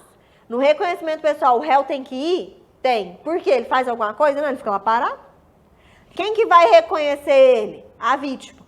No reconhecimento pessoal, o que eu quero que vocês lembrem? Eu preciso seguir 2 requisitos para que esse reconhecimento seja válido. O primeiro, a vítima ela precisa descrever. A pessoa que me roubou era uma pessoa alta, parece que ela tinha uma tatuagem no braço, o cabelo era meio raspado aqui. Ela descreveu. Depois que ela descreveu, o que tem que fazer? Colocar pessoas semelhantes. Então não adianta eu colocar todo mundo gordinho, a pessoa que me roubou era magrinha. Me ajuda. Claro que eu vou falar que foi aquela, que é a única magra. Então primeiro descreve, depois pessoas semelhantes. Tranquilo? Reconhecimento. Último meio de prova que eu trouxe para vocês. Busca e apreensão. O que eu quero lembrar da busca e apreensão?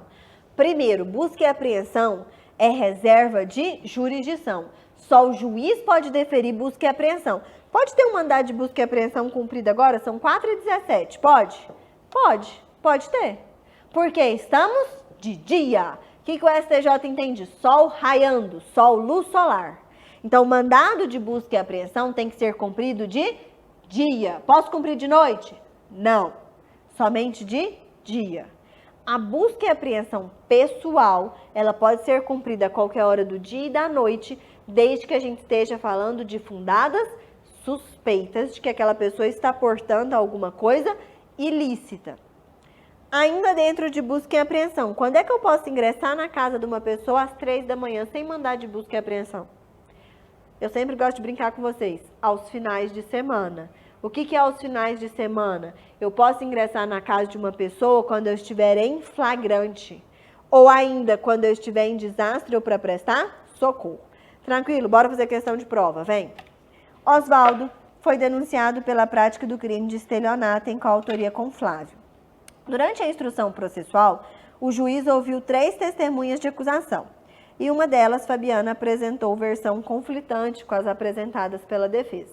Por isso, o Ministério Público requereu a realização de acariação, prevista no artigo 229 do Código de Processo Penal, entre Oswaldo, Flávio e Fabiano. A defesa de Oswaldo informou que o acusado não irá participar da acariação. Perfeito, ele não é obrigado. Mas o Ministério Público insistiu com o juiz que determinasse que Oswaldo se submetesse ao ato sob pena de incidir nas penas do crime de desobediência. Me ajuda, Ministério Público. Ele não é obrigado a participar disso. Sobre o caso narrado, assinale a alternativa que indica o princípio que você, como advogado de Oswaldo, deve alegar em defesa do seu cliente. Falamos desse princípio no comecinho da aula. Ampla defesa? Não. O da fundamentação das decisões? Não. Presunção de inocência? Cuidado que vocês iam marcar isso aqui. Não. Qual que é o princípio?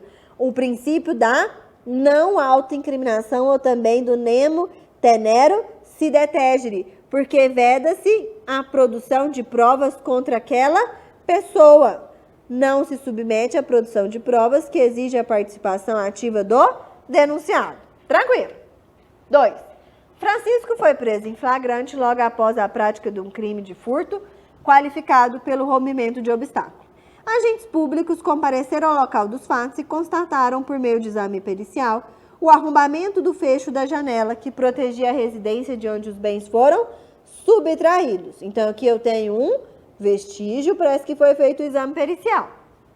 No interior da delegacia, em conversa informal com a autoridade policial, Francisco confessou a prática delitiva, fato que foi registrado em gravação de áudio no aparelho celular do delegado. Opa, numa conversa informal sem falar que ele tem direito ao silêncio? Não. Quando ouvido formalmente, preferiu exercer o direito ao silêncio que lhe foi assegurado naquele momento. Francisco, reincidente, foi denunciado, sendo juntado pelo Ministério Público já no início da ação penal, o laudo de exame de local, perfeito, que constatou o arrombamento, o áudio da confissão, esse áudio não poderia ser utilizado. No momento das alegações, o advogado de Francisco, sob o ponto de vista técnico, deverá destacar que a condenação não pode se basear exclusivamente no laudo de exame local. Pode sim, porque foi um exame que foi feito lá na delegacia, que são a exceção, as provas cautelares não repetíveis e antecipadas. B. Tanto o áudio quanto a confissão informal quanto o laudo são provas lícitas. Espera aí, a confissão e o áudio não. A confissão informal foi obtida de maneira ilícita, perfeito, devendo ser o áudio desentranhado do processo, mas poderá o laudo pericial ser considerado em eventual sentença, apesar de produzidos antes de instaurado o contraditório. Perfeito, isso aqui, eu vou falar com vocês, isso aqui é a exceção. Gabarito de prova, letra C. Tanto o áudio quanto a confissão informal quanto o laudo são provas ilícitas? Não, o exame pericial não é prova ilícita. Gente, eu não posso ser condenada baseada tão somente nos elementos colhidos no inquérito policial, eu não posso.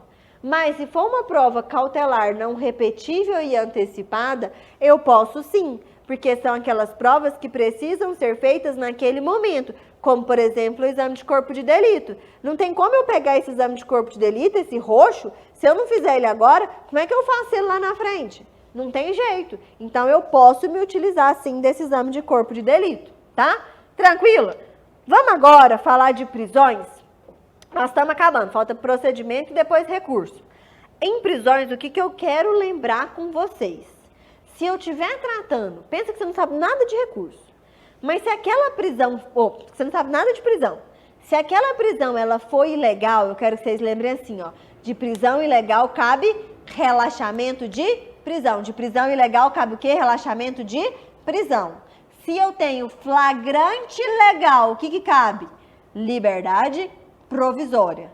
Agora, se eu tenho preventiva e temporária legais, o que cabe? Revogação da prisão preventiva ou da revogação temporária. Lembrar que a prisão é uma exceção e não a regra. O que me traz o artigo 283 que eu deixei aqui no material para vocês? Ninguém poderá ser preso, senão em flagrante delito ou por ordem escrita e fundamentada da autoridade judiciária competente. O artigo 283 me traz que eu tenho 3 prisões no Brasil. Vem cá. Eu tenho a prisão pena, a prisão extrapenal e a prisão cautelar. A prisão pena, gente, é aquela que deriva do trânsito em julgado. A prisão extrapenal é a prisão do devedor de alimentos, matéria lá do direito civil. E a prisão cautelar, eu não tenho trânsito julgado, ela vai se dividir em prisão em flagrante, preventiva e temporária. Quando que eu vou ter prisão em flagrante? Quando, gente, eu vou ter flagrante próprio ou real. Aqui as espécies do flagrante previsto lá no 302. Próprio ou real é aquele que está cometendo delito ou acaba de cometer. Então, está cometendo delito ou acaba de cometer. O flagrante ou quase flagrante é aquele que a pessoa é perseguida logo após. Cuidado que não tem um prazo. E aqui essa perseguição, ela tem que ser ininterrupta. E ainda o flagrante presumido ou ficto, que é aquele que é encontrado logo após. Vem cá, gente. No flagrante eu não tenho um prazo. Então eu vou ser preso em flagrante se eu estiver cometendo o delito nesse exato momento ou tiver acabado de cometer o delito. Então, se eu acabei de cometer, eu estou cometendo, eu vou ser preso em flagrante? Vou. Como é que chama esse flagrante? Flagrante próprio. Se eu acabei de cometer o delito e fui perseguida logo após, e essa perseguição ela tem que ser ininterrupta, não pode haver parada, eu vou ser preso em flagrante? Vou. Mas tem um prazo dessa perseguição? Não, pode durar dias, meses, desde que ela não seja parada. E o flagrante presumido ou ficto? É aquele que a pessoa é encontrada logo após. Ela é encontrada logo após com o quê? Com objetos, instrumentos que façam presumir ser ela autor do delito. Esse logo após, gente, não é daqui 2 anos, não é daqui 2 meses, não é daqui 1 semana. A prova vai te trazer uma data que esse logo após já passou muito. Então, se passou muito, essa prisão ela é ilegal. Se essa perseguição não foi ininterrupta, essa prisão é o quê? Ilegal. Esses são os flagrantes trazidos no Código de Processo Penal. Mas nós temos os flagrantes criados, que alguns vão ser ilícitos, outros não. Vem cá. O flagrante provocado ou preparado, ele é ilegal. O esperado é válido, o forjado é ilegal e o retardado ele é válido. Qual vocês acham que a prova gosta mais? Dos que são ilegais. Porque se ele é ilegal, qual que vai ser meu gabarito de prova? Relaxamento de prisão. O flagrante preparado ou provocado, gente, é aquele que a polícia ela prepara, ela provoca o flagrante para que aquele flagrante aconteça. O bandido ele não ia fazer o crime, não daquele jeito, mas a polícia preparou, ela provocou, tá?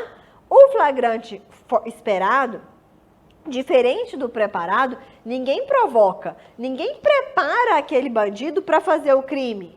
A polícia tá lá, paisana.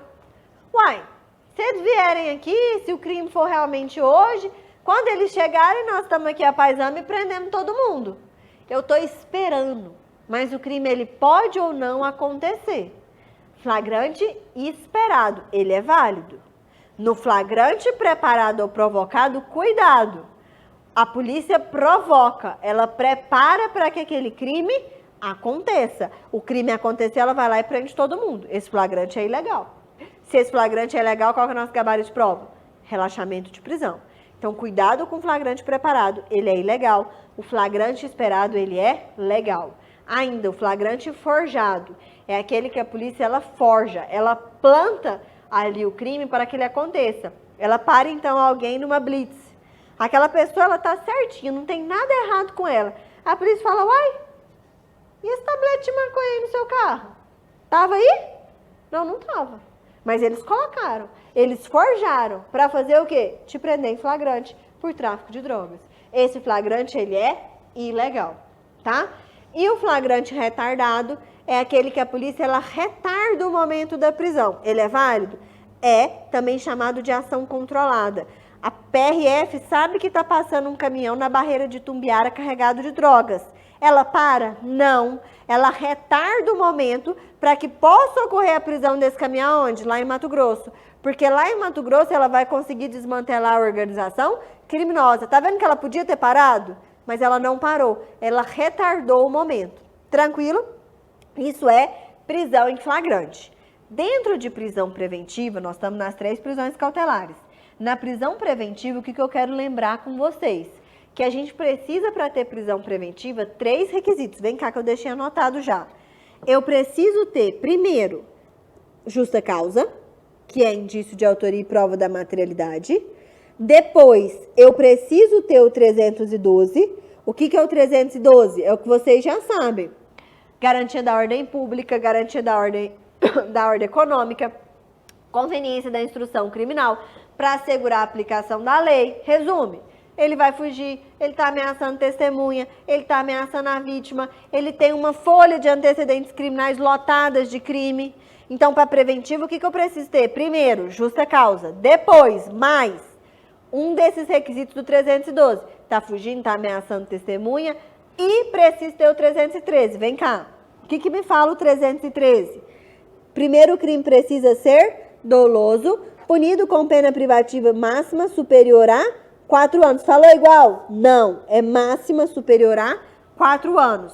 Ou ainda, se não for este caso, ele é reincidente em crime doloso. Falou culposo? Não. Ou então, é para assegurar a medida protetiva. Ou então, a gente tem dúvida da identidade civil daquela pessoa.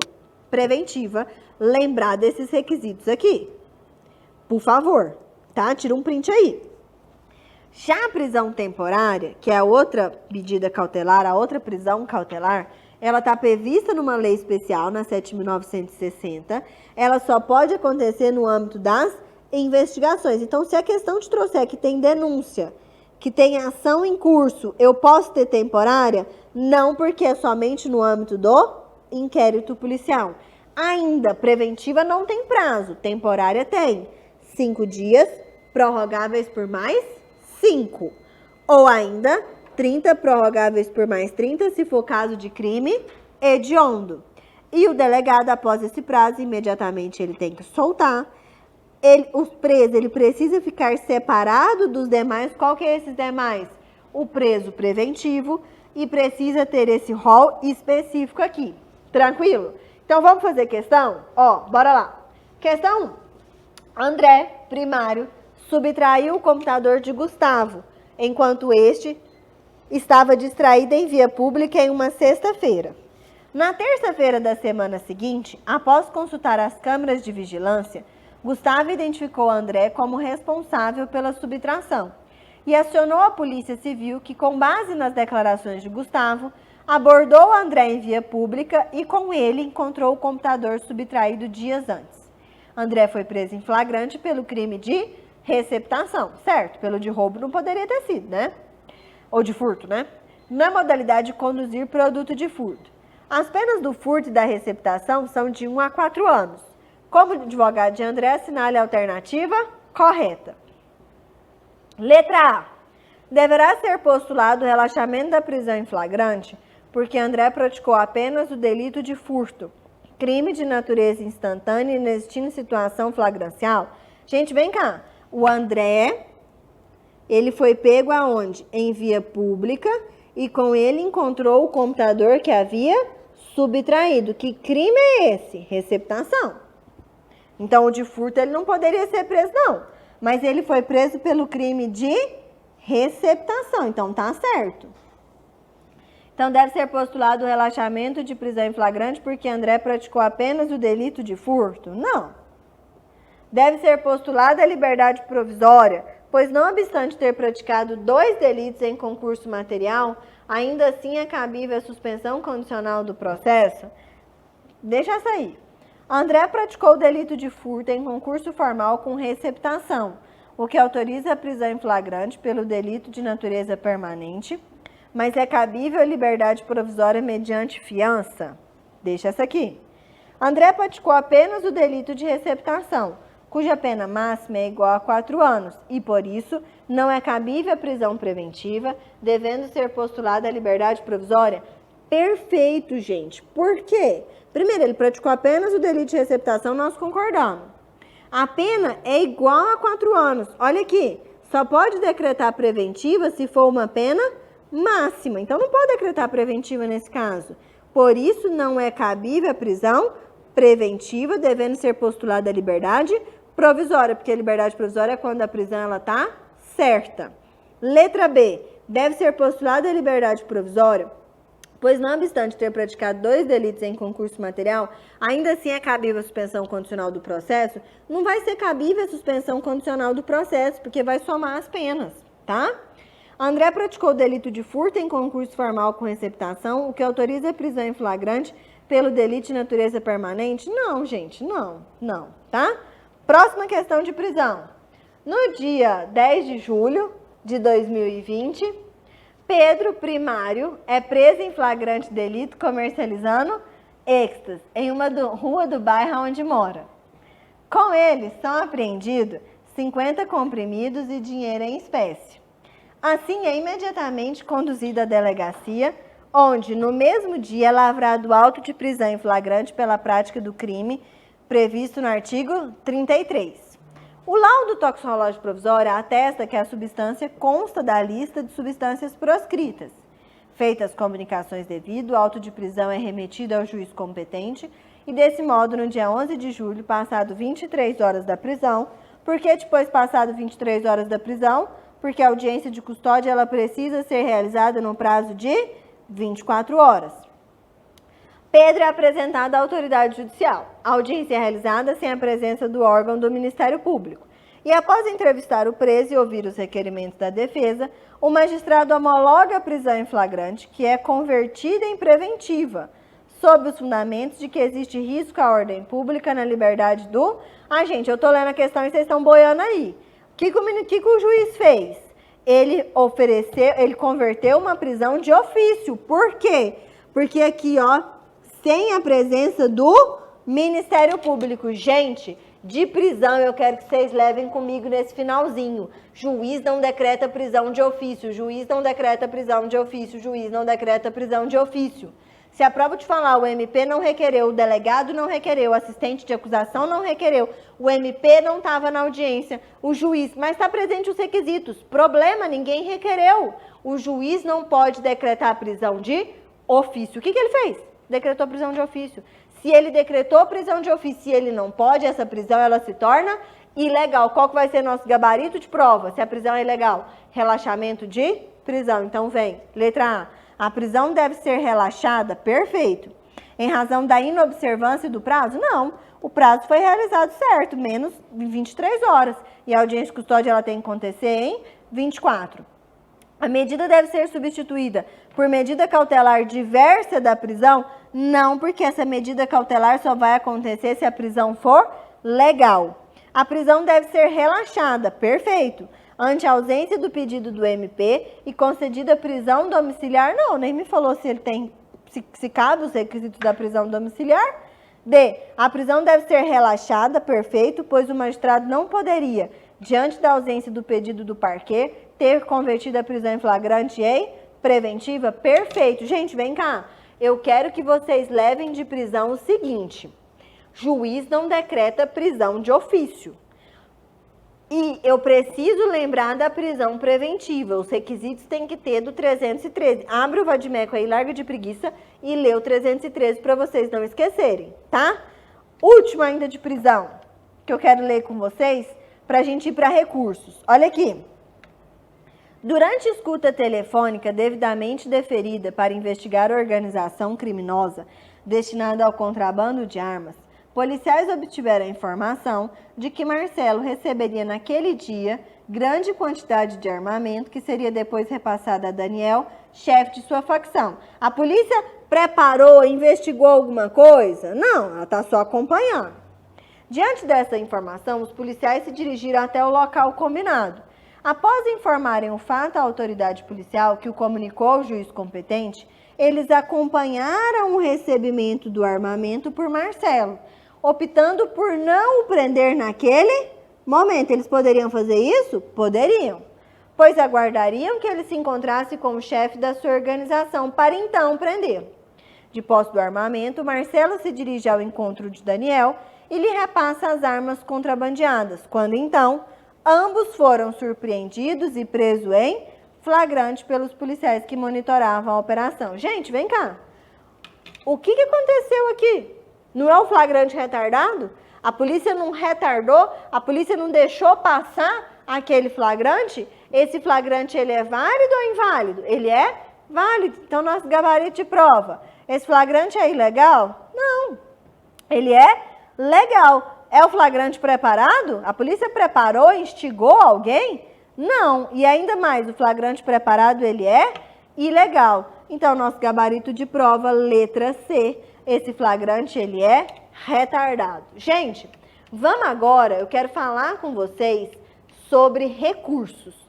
Porque recursos é o que mais cai em processo penal. E eu vou trabalhar recursos com vocês com uma linha do tempo. E eu vou inverter um pouco. Eu vou começar hoje trabalhando com o ROC, o recurso ordinário constitucional. Gente, vocês só vão decretar ROC, recurso ordinário, meu tempo está acabando. Recurso ordinário constitucional quando? Quando tiver denegado habeas corpus em segundo grau. ROC somente quando tiver denegado habeas corpus em segundo grau. Então, vem cá. Se eu tenho aqui, ó, delegado de polícia é minha autoridade coautora, eu vou fazer um habeas corpus para quem? Para o juiz de primeiro grau. O juiz de primeiro grau é minha autoridade coautora. Eu vou fazer um habeas corpus para quem? Para o Tribunal de Justiça. Tribunal de Justiça é minha autoridade coautora. Eu vou fazer um habeas corpus para quem? Para o STJ. STJ é minha autoridade coautora. Eu vou fazer um habeas corpus para quem? Para o STF. STF é minha autoridade coautora. Eu vou fazer um habeas corpus para quem? Opa! Para Deus. Agora, se a prova te pergunta qual que é a sistemática do recurso, se a gente tem que esse habeas corpus aqui, ó, foi denegado. Então, ele foi denegado aonde? Em primeiro grau. Qual que vai ser o meu recurso? Chuta, Reze. Recurso em sentido estrito. Agora, se eu tenho que meu habeas corpus foi denegado em instâncias superiores, qual que vai ser o meu recurso? O ROC, o recurso ordinário constitucional. Gente, vem cá. Juro por tudo que é mais sagrado. Se vocês abrirem questão de recurso, vai ter umas 30 questões só de ROC, reze, reze, ROC, ROC, reze. Quando que cabe ROC? Quando eu tenho habeas corpus denegado nos tribunais superiores. O que é tribunal superior? TJ da Bahia, STJ, Superior Tribunal de Justiça, STF, Supremo Tribunal Federal. Se eu tenho habeas corpus denegado em primeiro grau, primeira vara criminal de organização criminosa, eu vou fazer o quê? Reze, recurso em sentido estrito. Tranquilo? ROC. Agora vamos ver os recursos de processo penal, que só tem 3. Ó, se eu tenho aqui, ó, uma sentença condenatória ou absolutória. De sentença condenatória ou absolutória, qual que é o meu recurso? A apelação. Se eu tenho uma decisão qualquer, então assim, ó, uma decisão que versa sobre qualquer outra coisa, qualquer mesmo, não homologou a ANPP. Esse qualquer outra coisa, gente, é o rol previsto no 581. Eu vou fazer o quê? Reze. Se eu tenho uma decisão ou uma sentença que é proveniente do juízo da execução, o que eu vou fazer? Agravo em execução. Então, em processo penal, nós temos esses 3 recursos. De sentença condenatória ou absolutória, cabe apelação. Qualquer outra coisa eu vou fazer, reze. E se é do juízo da execução, eu vou fazer o quê? Agravo em execução. Os 3 recursos com as suas respectivas contra-razões. Tudo isso aqui, gente, vai subir para onde? Para o Tribunal de Justiça. Lá no Tribunal de Justiça, eu vou poder ter um acórdão, que a prova vai te falar que ele foi não unânime. Ou seja, eu tenho um voto vencido. O que eu vou poder fazer? Embargos, infringentes e de nulidade. Agora, se eu tenho um acórdão que ele infringiu lei federal, por exemplo, o Código de Processo Penal, o que eu vou fazer? Um RESP, o recurso especial para o STJ. Se eu tenho um acórdão que infringiu a Constituição, o que eu vou fazer? Um recurso extraordinário para o Supremo. Se essa minha apelação for denegada seguimento, o que eu vou fazer? Chuta, reze. Reze. Agora, se reze e agrave em execução que foram denegados seguimento, ou seja, não deixou subir para o tribunal, o que eu vou fazer? Carta testemunhável. Vimos todos os recursos. Bora a questão para a gente finalizar a nossa revisão. Ó, Vinícius, sócio de um grande escritório de advocacia, especializado na área criminal, recebeu no dia 2 de outubro de 2017 2 intimações de decisões referentes a 2 clientes diferentes. A primeira intimação tratava de decisão proferida pela primeira Câmara Criminal de determinado tribunal, denegando a ordem de habeas corpus. Se denegou habeas corpus no tribunal, cabe o quê? ROC. A segunda intimação foi de decisão proferida pelo juiz de direito da primeira vara criminal de Fortaleza, também denegando a ordem de habeas corpus. Se denegou habeas corpus em primeiro grau, cabe o quê? Reze. Qual que é o nosso gabarito de prova? De baixo para cima. Recurso especial, gente, me ajuda. E recurso ordinário? Não. Recurso ordinário nos dois casos? Não. Reze nos dois casos? Não. ROC no primeiro caso, porque foi denegado por tribunal, e reze no segundo caso, porque foi denegado pelo juiz de primeiro grau. Próximo. Vitor, corretor de imóveis, está sendo investigado em inquérito policial. Considerando que o delegado vem atuando com abuso e colocando em risco a liberdade de Vitor, o advogado do investigado apresenta habeas corpus perante o órgão competente. Espera aí, quem que é a autoridade coautora? O delegado de polícia. Então, ele apresentou esse habeas corpus para quem? Para o juiz de primeiro grau. Quando na análise do habeas corpus, a autoridade competente, quem que é a autoridade competente? Não é o juiz de primeiro grau? Entende por denegar a ordem. Então, denegou habeas corpus em primeiro grau. Se denegou habeas corpus em primeiro grau, acaba o quê? Reze. Quem vai julgar esse reze? O Tribunal de Justiça. Então, letra A. Então, a gente já pode excluir aqui, ó. C e D, que fala de ROC. A. Recurso em sentido estrito, tendo em vista que o Tribunal de Justiça foi o órgão competente para análise do habeas corpus apresentada em razão da conduta do delegado? Perfeito. Recurso em sentido estrito, tendo em vista que o juiz de primeiro grau era competente para análise do habeas corpus? E aí? Quem que vai ser... Qual das duas vocês acham que está certa? Eu coloquei as duas como certa aqui só para criar uma confusão na cabeça de vocês aí. Bora! Recurso em sentido estrito. Mas quem que vai julgar esse recurso em sentido estrito aqui? Olha lá. Apresentou habeas corpus perante o órgão competente. Quem que é o órgão competente? O juiz de primeiro grau. Ele apresentou, então, um reze para quem? Para o Tribunal de Justiça. Então, tendo em vista que o Tribunal de Justiça foi o órgão competente para análise do habeas corpus apresentada em razão da conduta do ou delegado, ou tendo em vista que o juiz de primeiro grau era o órgão competente para análise do habeas corpus apresentada em razão da conduta do delegado. Cuidado que não está te perguntando quem que é que vai julgar, hein? O resto está te perguntando quem que era o órgão competente. Quem que é o órgão competente? O juiz de primeiro grau. Então, nosso gabarito, letra B. Última. Em razão de uma determinada conduta de um juiz de direito de primeira instância que atuava em uma vara criminal da comarca de Curitiba, o advogado Frederico ingressou com um habeas corpus perante o Tribunal de Justiça, figurando como autoridade coautora o magistrado. A ordem de habeas corpus foi denegada pelo tribunal. Se eu tenho um habeas corpus denegado pelo tribunal, acaba o quê? ROC. Esse ROC vai ser para onde? Para o STJ.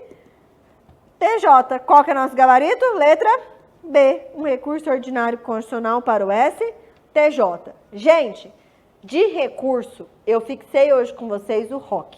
Quando é que vai caber o ROC? Quando eu tenho habeas corpus denegado em tribunais superiores. Quando é que eu vou caber o reze? Quando eu tiver habeas corpus denegado em primeiro grau. Cuidado com isso. Só para a gente fechar, para falar que a gente passou por todo o processo penal, eu deixei aqui para vocês fazerem a leitura sobre competência dessas súmulas aqui, ó. Vem cá. Porque se a gente falar de competência, em questões, cai essas súmulas aqui, ó. Tira um print, dá uma lida nelas, porque competência a gente precisa saber dessas súmulas. Cuidado com elas, tá? Vou deixar elas aqui no material para vocês sobre competência. A gente precisa saber o enunciado de cada uma dessas súmulas aqui. Combinado? Conseguimos passar por todo o processo penal em 2 horas. Um beijo para todos vocês e a gente continua se vendo ainda. Tem muita atividade no IGD para você que vai prestar o 42º exame da ordem. Um beijo.